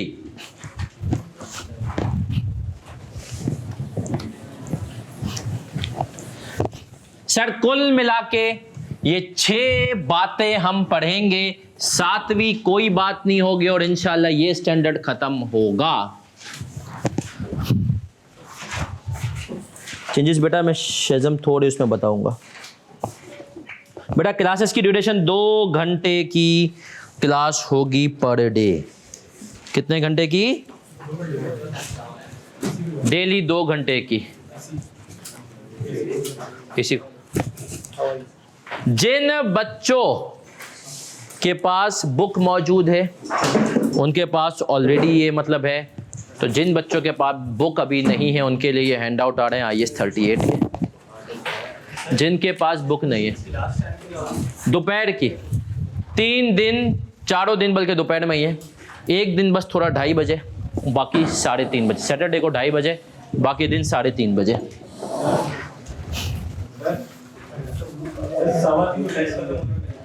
अल्लाहु अकबर कबीरा। नहीं वो अगले हफ्ते से चेंज करा देंगे ना, क्यों टेंशन लेता है तू?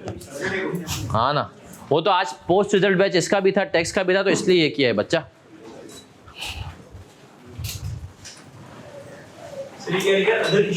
अदर इश्यूज और आखिरी में डिस्क्लोजर।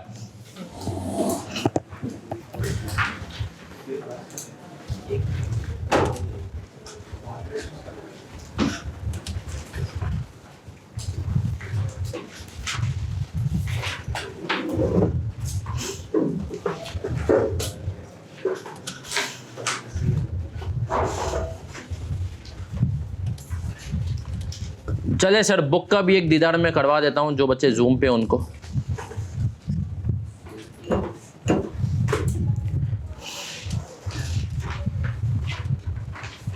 बेटा बुक एडमिशन के साथ कॉस्ट, एडमिशन में अगर आप लेंगे तो उसी के अंदर शामिल है। तो बुक आपको एक समझे फ्री ऑफ कॉस्ट है। इसको ज़्यादा मजीद समझेंगे IFRS 15 में परफॉर्मेंस ऑब्लिगेशन क्या है। सही है, IFRS 15 में बताएंगे कि फ्री की चीज़ अक्सर में फ्री की होती है या नहीं होती। सर वो मांग रहा था पैसे फाइनेंस वाला, बोलता है कि आप मुझे मैसेज दिखा दोगे, उसमें लिखा हुआ है कि फ्री कोर्सेज। हमारे मांग रहे हैं, आप लोग हम निमरा के पास जाया करें ना। पैसे वो नहीं लेते ना, मांग भी खुद बोलते हैं, पैसे वो नहीं लेते ना। चले सर, ये बुक है, ये हमारा इंडेक्स है। अब हम आएंगे सर इस बुक के हिसाब से इनटेंजिबल्स के ऊपर। इनटेंजिबल्स बुक का पेज नंबर आपको पड़ेगा 63।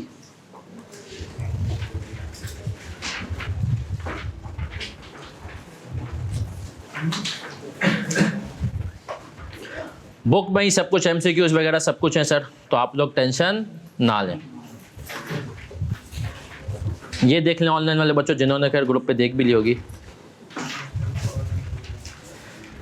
सर ये समरीज हैं हमारी। सबसे पहले इसके स्कोप पे आ जाते हैं। स्कोप बहुत इंपॉर्टेंट है। स्कोप क्या बताता है सर? सर वैसे तो आप लोगों को ये बात पता ही होगी, एक दफा फिर से याद दहानी करा दूं सब बच्चों को कि सर कोई भी स्टैंडर्ड हो वो वजूद में क्यों आता है? दो पर्पसेस के लिए। पहला विंडो ड्रेसिंग रोकना, दूसरा कंसिस्टेंसी। विंडो ड्रेसिंग कहां होती है? ब्यूटी पार्लर में, कि जो चीज कुछ और आपको दिखाई कुछ और जाए, है ना सर? दूसरी विंडो ड्रेसिंग कहां होती है? Men's salon. तीसरी विंडो ड्रेसिंग यूटिलिटी कंपनी। चलो दूसरी विंडो ड्रेसिंग तुम्हारी व्हाट्सएप डीपी पे होती है, सही है। तीसरी विंडो ड्रेसिंग यूटिलिटी कंपनीज जो होती हैं आपकी, के इलेक्ट्रिक वगैरह, इनके अकाउंट्स में, सही है। वो आपको बताऊंगा कैसे होती है हम आगे जब आएंगे। तो विंडो ड्रेसिंग रोकना मतलब हो कुछ और दिखाएं कुछ, इस चीज को रोकने के लिए आए हैं। दूसरा, दुनिया भर में लाखों कंपनियां हैं। आप पाकिस्तान में बैठ के अगर यूके की यूएसए किसी कंपनी में इन्वेस्ट करते हैं तो आप उसको पाकिस्तानी कंपनी से भी कंपेयर कर पाएं। कंसिस्टेंसी। फिर सर हर आईएएस का एक स्टैंडर्ड वो होता है। आने का मकसद ये आया जब दुनिया में टेक्नोलॉजी आई, सॉफ्टवेयर वगैरह आए, तो इसने कहा भैया हमारे बारे में भी तो कोई बात करे, तो पूरा स्टैंडर्ड निकाल दिया गया। अब सर अगली चीज अगर आप देखें समरी में, आप सबको नजर आ रहा है कि सर एक चीज हमारे पास आ रही है जिसको हम कहते हैं स्कोप। क्या कहते हैं? स्कोप पे आ जाते हैं। स्कोप में हर तरह का इंटेंजिबल आएगा। सर इंटेंजिबल होता क्या है ये तो बताएं। आम अल्फाज में जिसको आप छू नहीं सकते, जिसको आप छू नहीं सकते। लेकिन इसने कहा ऐसी बहुत सारी चीजें हैं जिनको तुम छू नहीं सकते, लेकिन उनको इसने कहा मैं स्कोप से निकाल दूं पहले ही। तुम पता चला यहां पर भी क्या करो, IAS 30 आए। Scope exclusions, financial and intangible assets covered by other IFRS। Example में कह रहा है IAS 2। सर IAS 2 इन्वेंट्री क्या मतलब? अगर एक कंपनी सॉफ्टवेयर बना के बेच रही है, सॉफ्टवेयर हाउस, लेकिन यार बना तो हम भी सॉफ्टवेयर रहे, छू नहीं सकते, लगा दें। बोला नहीं, क्या लगाओगे? IAS 2। फिर आता हूं IAS 12। सर ये IAS 12 क्या चीज होती है? Deferred tax. Deferred tax asset को भी तुम छू नहीं सकते हो। लेकिन IAS 17, इसको कर लो IFRS 16। ये IFRS 16 जो है लीज रिसीवेबल, इसको भी आप छू नहीं सकते, लेकिन इसमें स्कोप में नहीं, उसको IFRS 16 देखेगा। IAS 32, ये सर IAS 32 क्या चीज है? फाइनेंशियल इंस्ट्रूमेंट, रिसीवेबल्स, ये सब चीजें IAS 32 बेसिकली इनको डिफाइन करता है, इसलिए यहां पे बना IFRS 9 है। IFRS 4 इंश्योरेंस कॉन्ट्रैक्ट्स, और IFRS 5 non current asset held for sale. ये बड़े होके पढ़ेंगे IFRS 4 और IFRS 5 और IAS 32। अभी आप अच्छा IAS 19 है हमारे पास, एम्प्लॉय बेनिफिट्स, ये भी FAFR में। स्कोप के ऊपर लिख लो लास्ट डे रिवीजन। क्या मतलब? पेपर में MCQ में आ सकता है, इसीलिए आखिरी दिन तुम्हें देखना होगा। वैसे सर ये स्टैंडर्ड में भी लिखा हुआ होता है, तो अगर MCQ में आए तो तुम स्टैंडर्ड में से भी खोल सकते हो। MCQ में क्या आता है? Which of the following is not covered by IAS 38, और आपको 4 ऑप्शन।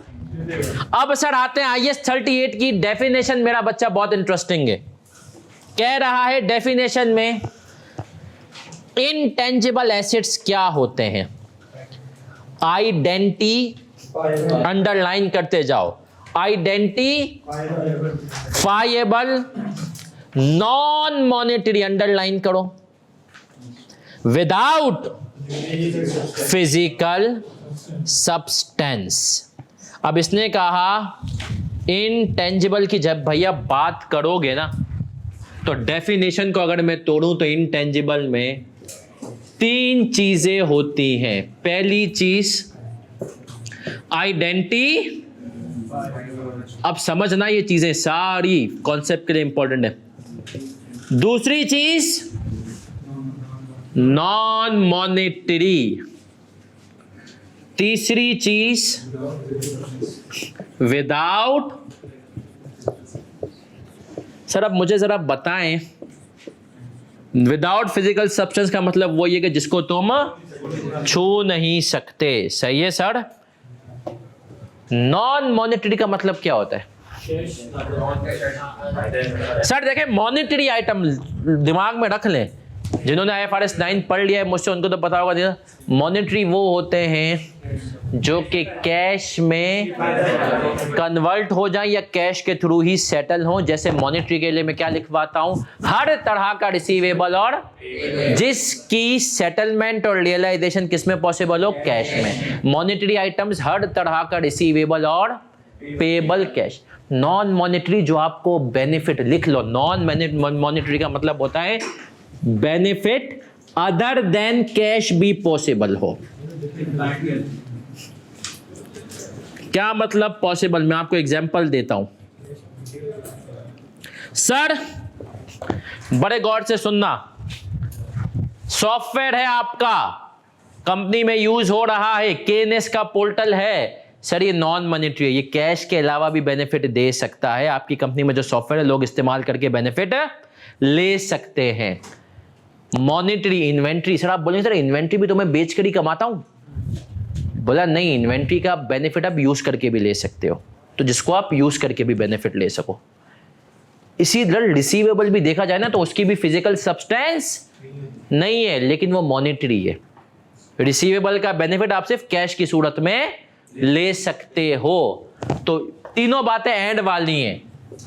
विदाउट फिजिकल सब्सटेंस जिसको तुम non monetary benefit other than cash भी पॉसिबल हो, और आइडेंटिफाइएबल का मतलब क्या है, अब ये बड़ा इंपॉर्टेंट है सर। आइडेंटिफाइएबल का मतलब क्या है मेरा बच्चा, ये बहुत इंपॉर्टेंट है।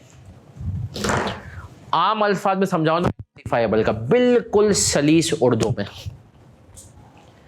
आइडेंटिफाइएबल वो होता है जिसको तुम हार्डवेयर से अलग कर सको।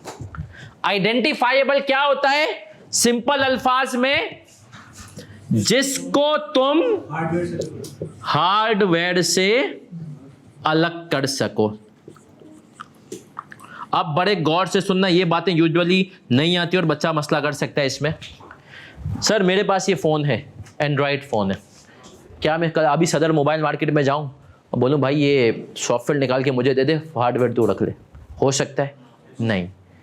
ये क्या इसका मोबाइल, आप सबके मोबाइल में सॉफ्टवेयर है। जो बच्चे ऑनलाइन या तो मोबाइल से देख रहे हैं या तो लैपटॉप से देख रहे हैं, लेकिन सर ये बच्चे जो हैं लैपटॉप के अंदर जो ये देख रहे हैं एप्लीकेशन है, कुछ भी है, जूम वूम कुछ भी है, सही है सर। अब इसके ऊपर मोबाइल, जो मोबाइल से देख रहे हैं उनके पास चाहे iOS हो चाहे एंड्रॉयड हो, वो हार्डवेयर से अलग नहीं हो सकता। लेकिन मुझे एक बात बताओ, बड़े गौर से सुनना सर, जूम जो है ना, केएनएस के पास, किसी भी इंस्टीट्यूट के पास लाइसेंस्ड वाले हैं, मेरे पास भी लाइसेंस वाले हैं।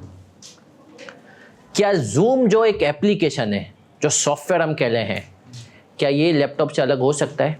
Yes sir. तो जूम इंटेंजिबल में आइडेंटिफाइबल हो जाएगा, लेकिन एंड्रॉयड नहीं होगा। सर विंडोज है, क्या ये एक लैपटॉप से हट के दूसरे में जा सकती है? Yes sir.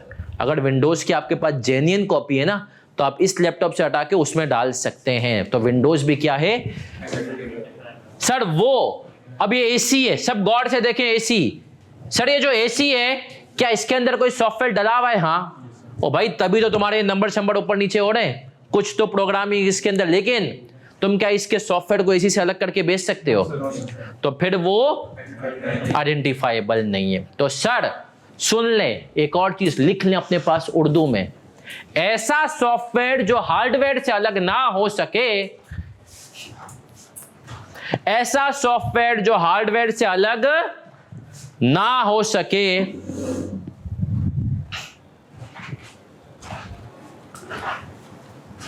उसे हम हार्डवेयर के साथ ही कैपिटलाइज करेंगे। ऐसा सॉफ्टवेयर जो हार्डवेयर से अलग ना हो सके, उसे हम हार्डवेयर के साथ ही कैपिटलाइज करेंगे। तो आइडेंटिफाइबल का मतलब क्या, जिसको तुम हार्डवेयर से अलग कर सको। एंड्रॉइड, अच्छा एक और बात, कोशिश ये क्या करो, एग्जांपल्स लिखा करो, लिख लो एंड्रॉइड, iOS, ये एग्जांपल्स हैं कि जो आइडेंटिफाइबल नहीं है। सही है सर। विंडोज, जूम, ये सब क्या है, आइडेंटिफाइबल हैं। तुमने केएनएस का पोर्टल खरीदा, आइडेंटिफाइबल है। एक डिवाइस में है, दूसरी डिवाइस में भी कर सकते हो, लेकिन परमिशन लेनी पड़ेगी मैनेजमेंट से, लेकिन कर सकते हो। सही है सर। इसका एंड्रॉइड किसी और मोबाइल में मैं नहीं डाल सकता। इसके पास आईफोन है, मैं ये नहीं कह सकता चल भाई अपना iOS निकाल के मेरे एंड्रॉइड में डाल दे, नहीं, तो वो आइडेंटिफाइबल। तो यहां पे हम क्लियर है। इंटेंजिबल में कितनी बातें होंगी, आइडेंटिफाइबल भी होना चाहिए, नॉन मॉनिटरी भी, और विदाउट फिजिकल सब्सटेंस। तो आए सर नॉन मॉनिटरी मतलब जो कैश में बेनिफिट है कैश के अलावा, हाँ, और मॉनिटरी तो सिर्फ कैश में ही। नौजवानों इधर आ जाओ। अब आइडेंटिफाइबल की आप देखेंगे डेफिनेशन में ऊपर आ भी रही है, इसने कुछ समझाया भी है कि भाई आइडेंटिफाइबल क्या होता है। हमने कहा अच्छा भाई बता दो क्या होता है, तो इसने हमें बता दिया कि आइडेंटिफाइबल होता है आइडेंटिफाइबल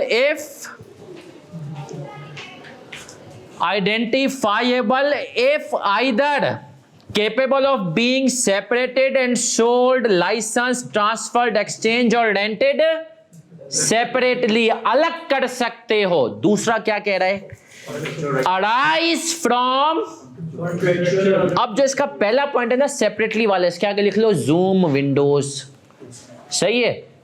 दूसरा पॉइंट है अराइज फ्रॉम कॉन्ट्रेक्चुअल और अदर लीगल राइट्स। इसकी एग्जांपल लिखो, इसकी एग्जांपल लिखो। पहली, फ्रेंचाइज। आपको कोई फ्रेंचाइज मिलती है, KFC की फ्रेंचाइज मिली, तो वो क्यों मिली कि भैया आप नाम यूज कर सकते हो, कॉन्ट्रैक्ट के थ्रू मिली, ऐसा ही है। दूसरी एग्जांपल लिखो, कॉपीराइट। क्या लिखो, कॉपीराइट क्या चीज होता है,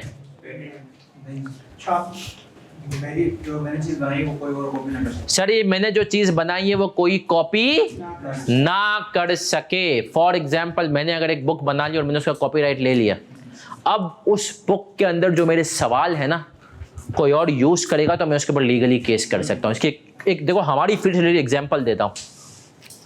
मेरे एक दोस्त हैं, वो ACCA के सवाल ACCA पढ़ाते हैं, ऑनलाइन पढ़ाते हैं, अच्छे पैमाने पे पढ़ाते हैं, बट वो जब ACCA के सवाल कैप्टन के उठाते हैं ना, सवाल उन्हीं का होता है, लेकिन वो सवाल को क्या कर देते हैं, खलत मलत कर देते हैं, मतलब नाम चेंज कर दिया, वैल्यूज। मैं पूछा आप ये क्यों करते हैं? बोलते सर मैं इसलिए करता हूँ क्योंकि मैं इंटरनेशनल मार्केट में पढ़ा रहा हूँ, पाकिस्तान में नहीं पढ़ा रहा। बोला जो इंटरनेशनल मार्केट में ना अगर कैप्टन ने देख लिया ना कि मैं उनकी बुक से अपने नोट्स के अंदर सवाल डाल रहा हूं, उनसे बगैर पूछे मुझ पर कॉपीराइट क्लेम कर देंगे, मुझे पेनल्टी देनी पड़ेगी। क्या आपने हमारी चीज़, हमारा दिमाग की बनी हुई चीज़ को कैसे, अब अगर आपने कॉपीराइट लिया है तो वो भी तो आपका एक इंटेंजिबल है ना सर, वो आप उसको छू नहीं सकते हो, सही है। कोई फिजिकल, हाँ पर्चे पे एक हक है, लेकिन उस हक को आप छू नहीं सकते हो।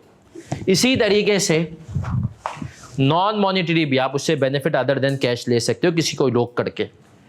और आइडेंटिफाइबल का दूसरा पॉइंट अराइज किससे हो रहा है, कॉन्ट्रैक्चुअल, तो इसका एक पॉइंट ये है, दूसरा कॉन्ट्रैक्ट के थ्रू आए।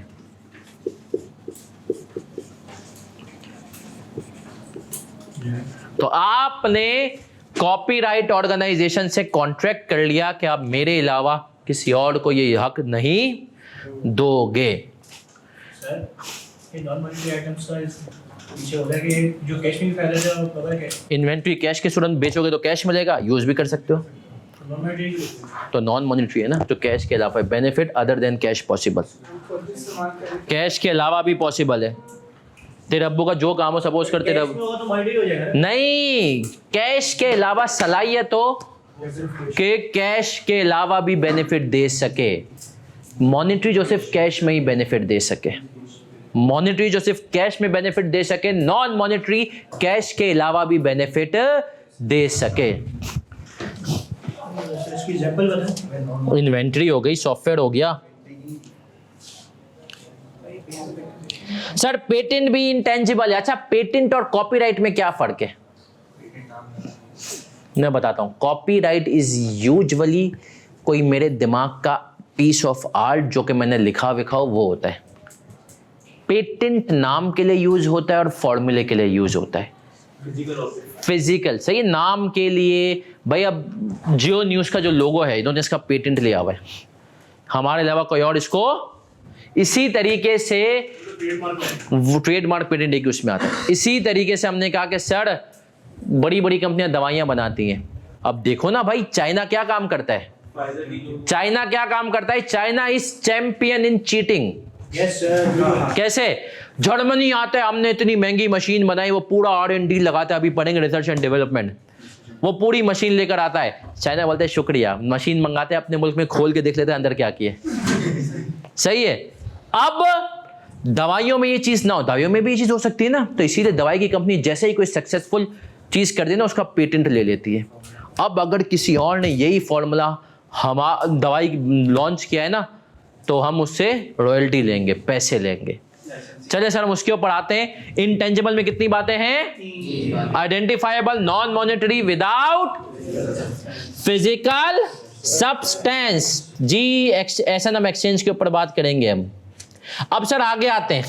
कॉपी ये करना है तो लोग कर ले, वरना जब तक मैं ना कहूं कोई भी चीज लोग कॉपी नहीं करेंगे। मैं खुद बताऊंगा। देखो पहले कॉन्सेप्ट बना लो, कॉपी करते रहेंगे। सर अभी तक हमने ना स्कोप पढ़ लिया, डेफिनेशंस पढ़ ली, अब आएंगे वेज ऑफ इंटेंजिबल। भैया हमारे पास आते कैसे हैं? इंटेंजिबल आते कैसे हैं?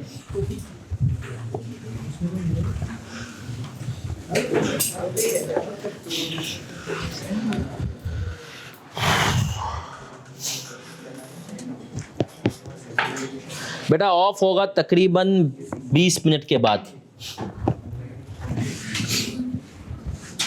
वेज ऑफ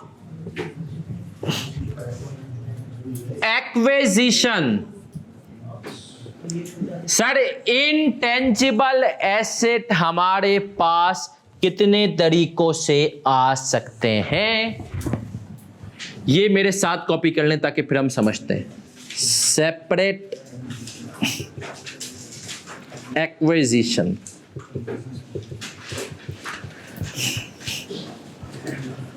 अलग से खरीदा।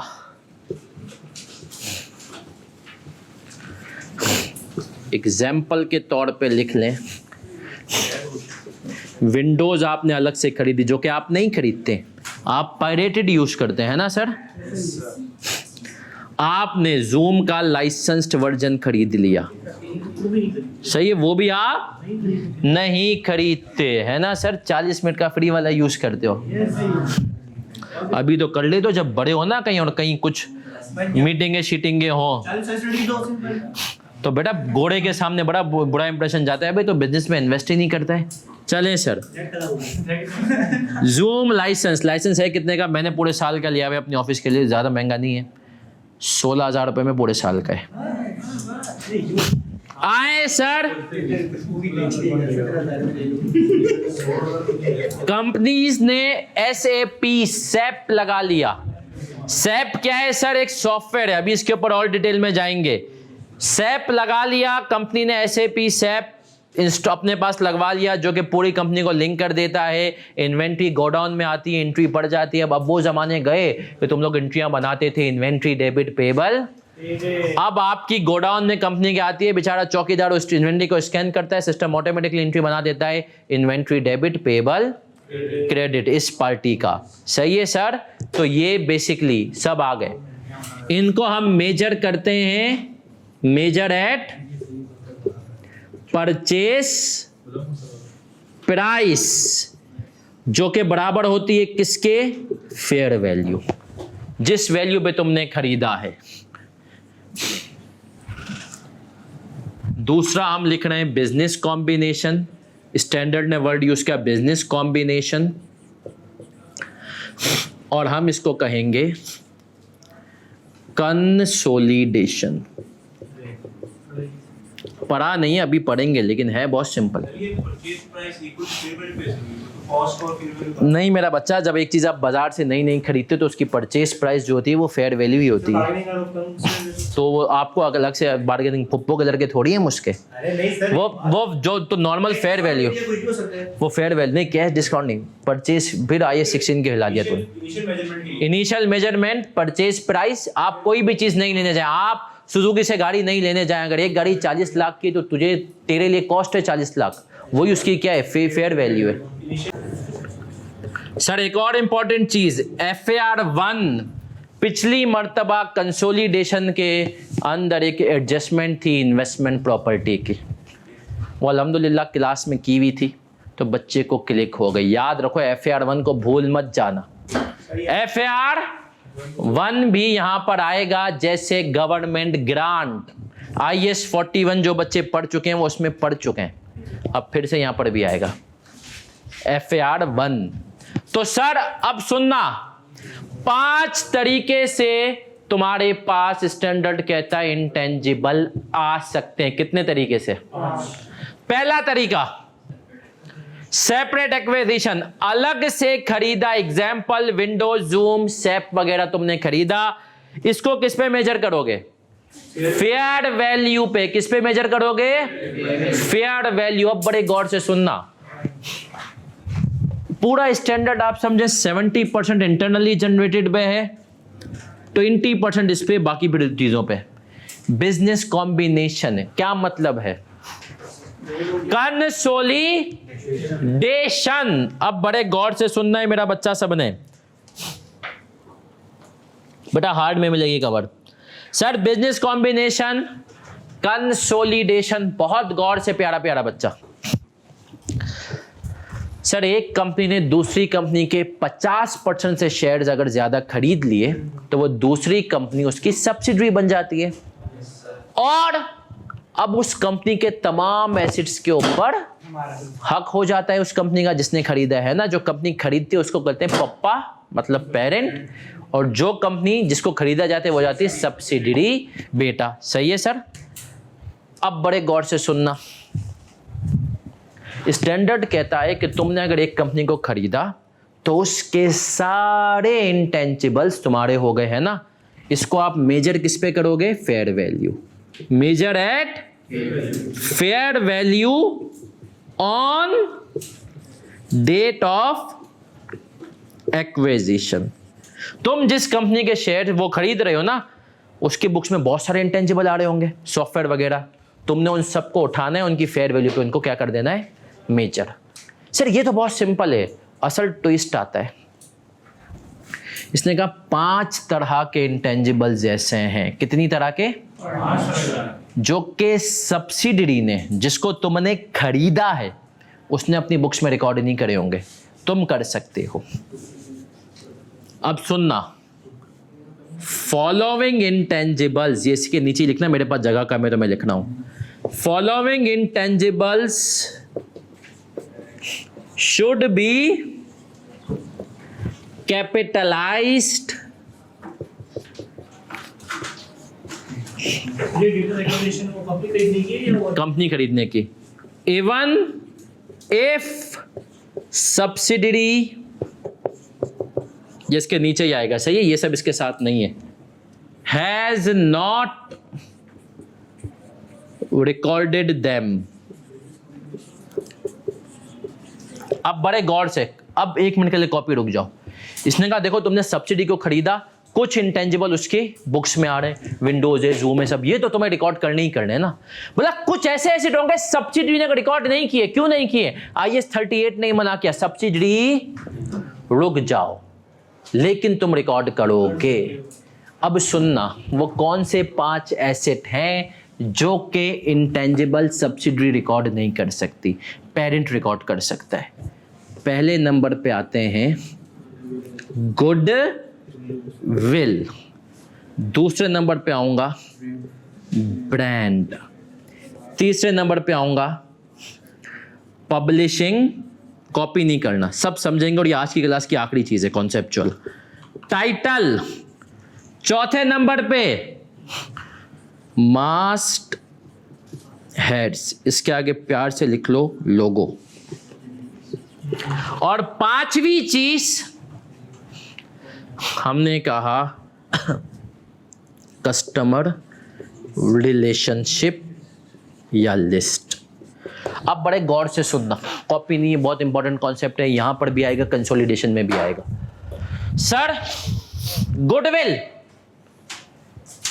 यूनिलीवर अपनी रिकॉर्ड नहीं कर सकता, लेकिन यूनिलीवर को अगर आज पीएनजी खरीद ले, प्रॉक्टर एंड गैम्बल, वो रिकॉर्ड कर सकता है, यूनिलीवर नहीं रिकॉर्ड कर सकता। क्यों सर? यूनिलीवर को तो इतने प्रोडक्ट्स हैं, आप सब लक्स यूज करते हैं, लेकिन फिर भी यूनिलीवर रिकॉर्ड नहीं कर सकता। सर क्यों? यही तो मुझे आपसे, देखो आईएसएस लॉजिक ना, दिमाग लड़ाओ, सोचो क्यों नहीं रिकॉर्ड कर सकता? क्योंकि सर वही पैसे लेगा पीएनजी नहीं, तो यूनिलीवर बोला भाई मेरी गुडविल है, अगला रिकॉर्ड कर ले, मैं ना करूं।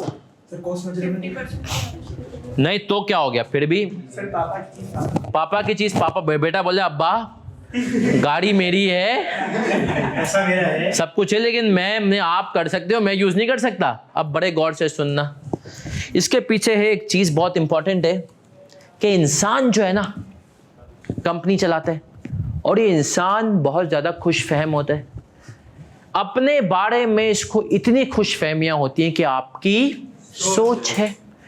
जैसे कि हर लड़के को यह खुश फहमी होती है कि उससे ज्यादा शक्तिशाली कोई है ही नहीं, वो जो ताकतवर आदमी है उससे ज्यादा कोई है नहीं, ये उसको क्या होती है? खुश फहमी। इसी तरीके से हर लड़की को खुश फहमी होती है कि जो जितनी भी ये हीरोइने शीरोइने हैं, इनके मेकअप होते हैं, इनके जो है सर्जरियां होती हैं, इसके बाद कैमरे अच्छे होते हैं, इतनी खूबसूरत लगती हैं। नेचुरल नहीं है, अगर हमें भी ये सब मिले तो हम तो इससे कई गुना ज्यादा खूबसूरत हो। तो सर हर लड़की को ये खुश फहमी, लड़कियों को एक खुश फहमी और भी होती है, हर लड़की को लगता है कि उसका ड्रेसिंग सेंस बहुत अच्छा है। सही है, सही है। तो ये डिफरेंट तरह की खुशफहमियां इंसान को होती हैं, यही इंसान कंपनी चलाता है।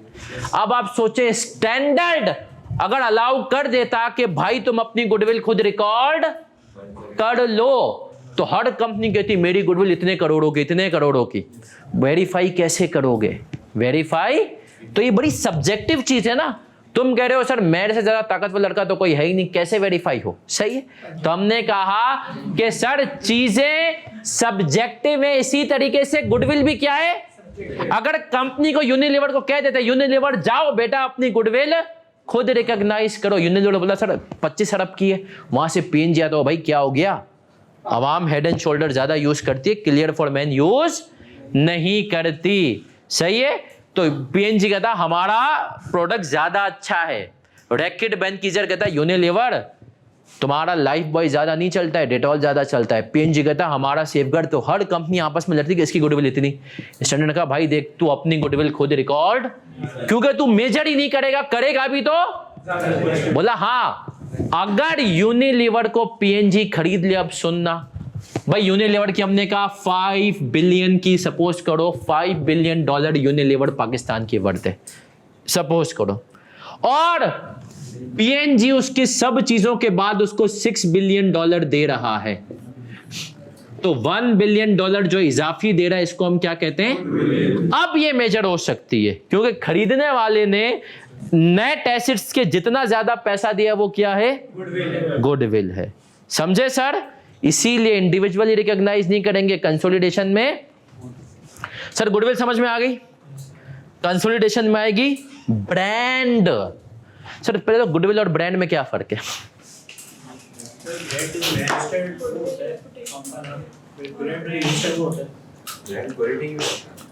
ब्रांड और गुडविल में क्या फर्क है?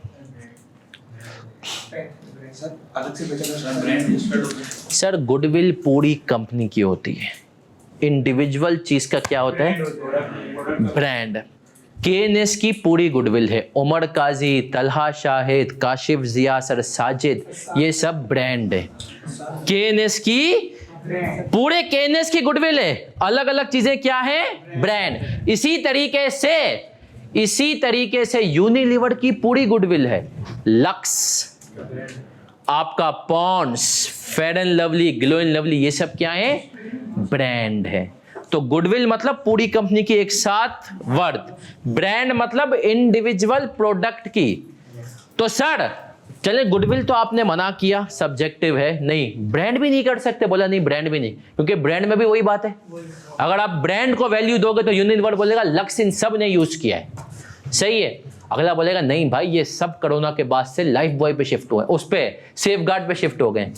तो आप समझ रहे हो किस वैल्यू पे दें, फड्डे होंगे ना आपस में कॉम्पिटिटर्स के यार लक्स की इतनी वैल्यू कैसे इसकी, तो इसीलिए बोला भाई ये भी क्या है, सब्जेक्टिव है, इंडिविजुअल बुक्स में रिकॉर्ड नहीं। हाँ अब बड़े गौर से सुनना सर, एक तो ब्रांड्स कंसोलिडेशन में रिकॉर्ड हो जाते हैं, दूसरा एक और चीज, ये अगर सेपरेटली परचेज होंगे ना तो भी रिकॉर्ड, सेपरेटली परचेज होंगे तो हमने कहा ये रिकॉर्ड होंगे और फिर वो यहां पर आ जाएंगे। बड़े गौर से सुनना, इसकी प्रैक्टिकल एग्जांपल दे रहा हूं। ग्लूकोज डी सुना है नाम, पिया है कभी? क्यों, इतनी क्या जरूरत आ गई कि भाई ग्लूकोज पीना पड़ा? रमजान में तो रूह अफ़ज़ा चलता है। अच्छा सही है सर। अब ग्लूकोज डी ये आपको पता है किसका ब्रांड है? जीएसके का था, यूनिलीवर ने खरीद लिया।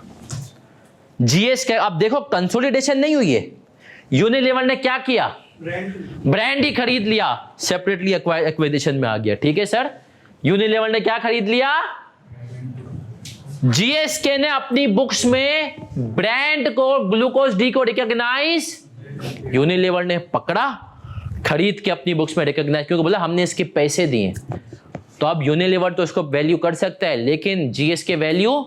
इसी तरीके से एक और एग्जांपल देता हूं, वो तुमने सुना है कि सड़क से उठाकर स्टार बना देना।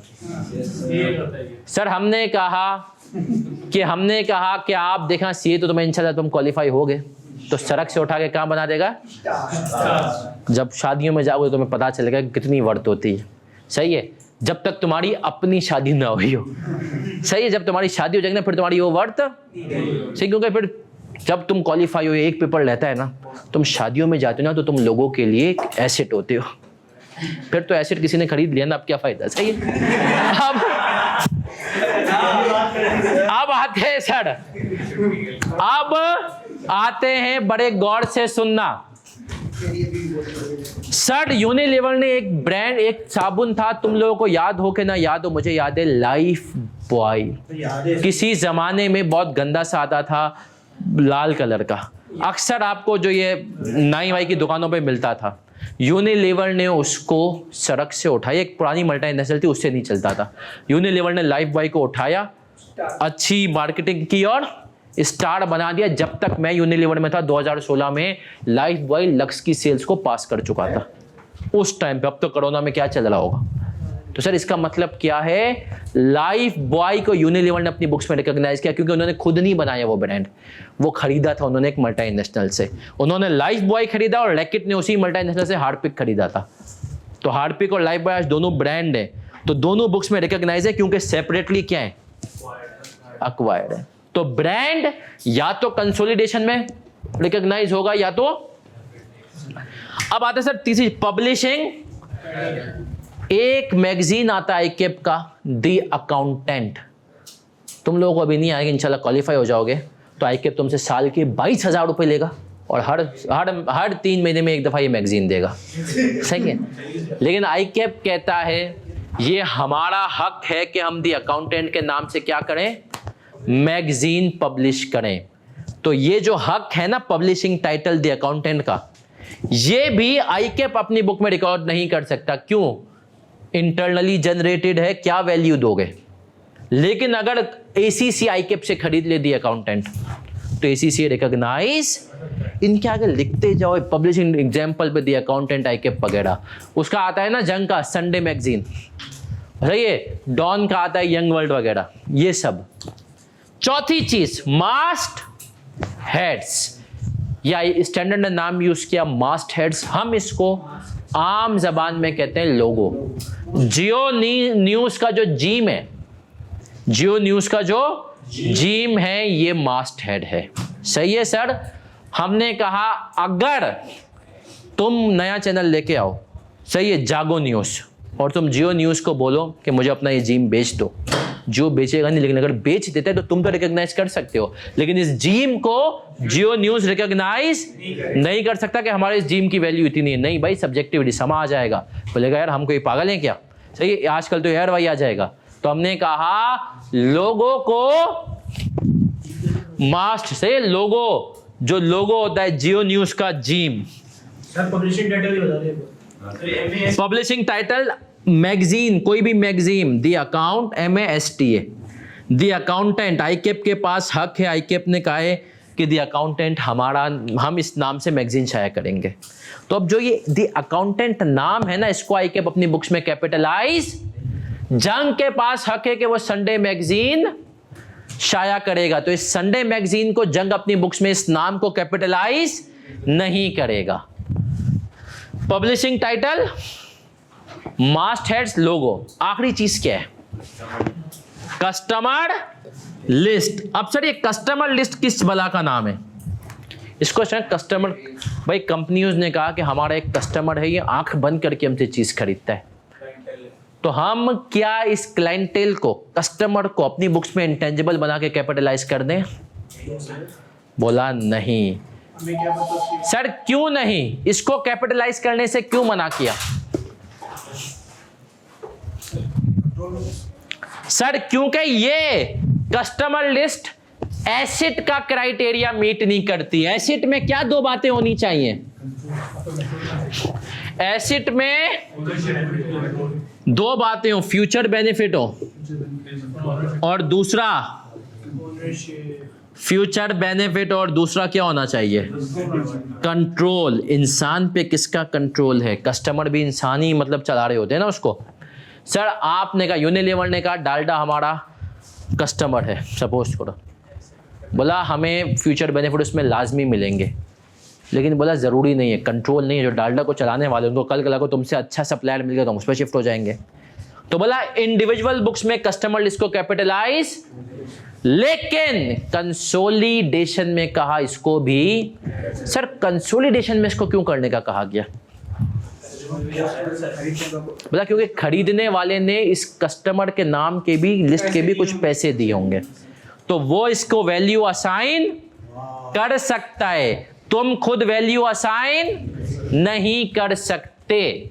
तो सर याद रखें ये 5 बातें खुद से कंपनी ने जनरेट बनाई हैं। कैपिटलाइज, गुडविल, तुम अपना नाम पूरी नहीं कर सकते, कुछ भी कर लो। ब्रांड नहीं कर सकते। पब्लिशिंग, मास्ट हेड्स, लोगो, कस्टमर लिस्ट। हाँ, अगर कोई तुम्हें खरीद ले पूरे का पूरा तो वो इन 5 को कैपिटलाइज कर सकता है, या यूजुअली ये 3 बिक जाते हैं, ब्रांड, पब्लिशिंग टाइटल, मास्ट हेड्स। इनको कोई सेपरेटली एक्वायर कर ले तुमसे तो वो भी क्या करे? खरीद सकता है। जैसे रिसेंटली एग्जांपल दूं, एक नाम बिका है, मेटा। मेटा आपको पता है किसी और बंदे ने अपने पास लोगो वोगो सब किया हुआ था, फेसबुक ने खरीद लिया। फेसबुक ने जब वो खरीदा तो फेसबुक ने उस कंपनी से राब्ता किया, बोला भाई मेटा अब हम हो गए।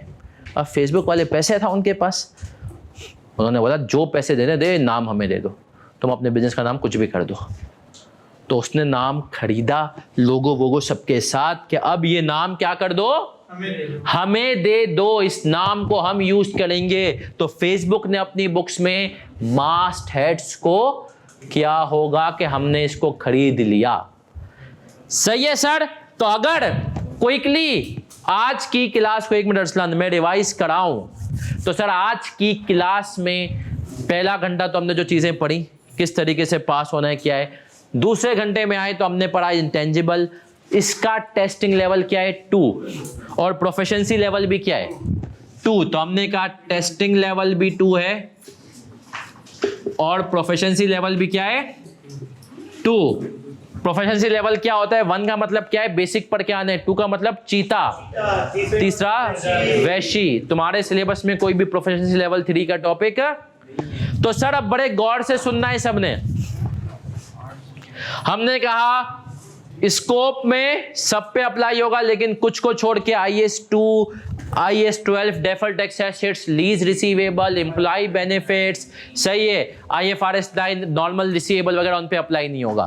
फिर हमने कहा सर इंटेंजिबल के अंदर 3 बातें होती हैं, क्या? आइडेंटिफाइएबल हो, हार्डवेयर से अलग हो सके या कॉन्ट्रैक्ट के थ्रू आए, नॉन मॉनेटरी हो, जिसका बेनिफिट आप कैश के अलावा भी, जैसे सॉफ्टवेयर है, बेच भी सकते हो, यूज भी कर सकते हो। तीसरा विदाउट फिजिकल सब्सटेंस, तुम उसको छू नहीं सकते। 3 बातें होंगी तो इंटेंजिबल होगा। फिर हम आए, हमने कहा sir ways of acquisition, intangible कुल मिला के कितनी वेज में आ सकता है? पहली चीज अलग से सेपरेट एक्विजिशन, अलग से खरीदो। सही है सर, विंडोज है, जूम है, सैप है, या आपने कोई ब्रांड खरीद लिया, मेजर किस पे करोगे? फेयरवेल। बिजनेस कॉम्बिनेशन, तुमने पूरी कंपनी को ही खरीद लिया, उसके सारे इंटेंजिबल तुम्हारे। उसमें उसने कहा कि कुछ ऐसे हैं जो कंपनी ने अपने पास रिकॉग्नाइज तुम कर सकते हो, जैसे कि गुडविल नहीं कर सकते, सब्जेक्टिविटी, ब्रांड, पब्लिशिंग टाइटल, मास्ट हेड्स और कस्टमर लिस्ट। तो सर अगली क्लास होगी ट्यूसडे को इंशाल्लाह 3:30 बजे। अपना ख्याल रखिएगा, दुआओं में याद रखिएगा। हर क्लास के एंड पे स्टोरी टाइम होगा, क्योंकि आज शुरू में ही स्टोरी हो गई थी। नहीं सर, नहीं। तुम लोगों की नहीं हुई थी, वो तुमने सुनी हुई, वो एक्सीडेंट वाली है, एक्सीडेंट वाली है, एक्सीडेंट वाली है। सही है सर, वो हम सुनेंगे बाद में इंशाल्लाह। अगली क्लास में इंशाल्लाह आखिरी के 10 मिनट होगा स्टोरी टाइम। ट्यूसडे को मिलते हैं 3:30 बजे। किसी को कोई भी सवाल है तो पूछ सकता है, बाकी लोग जा सकते हैं। जी अरसलान,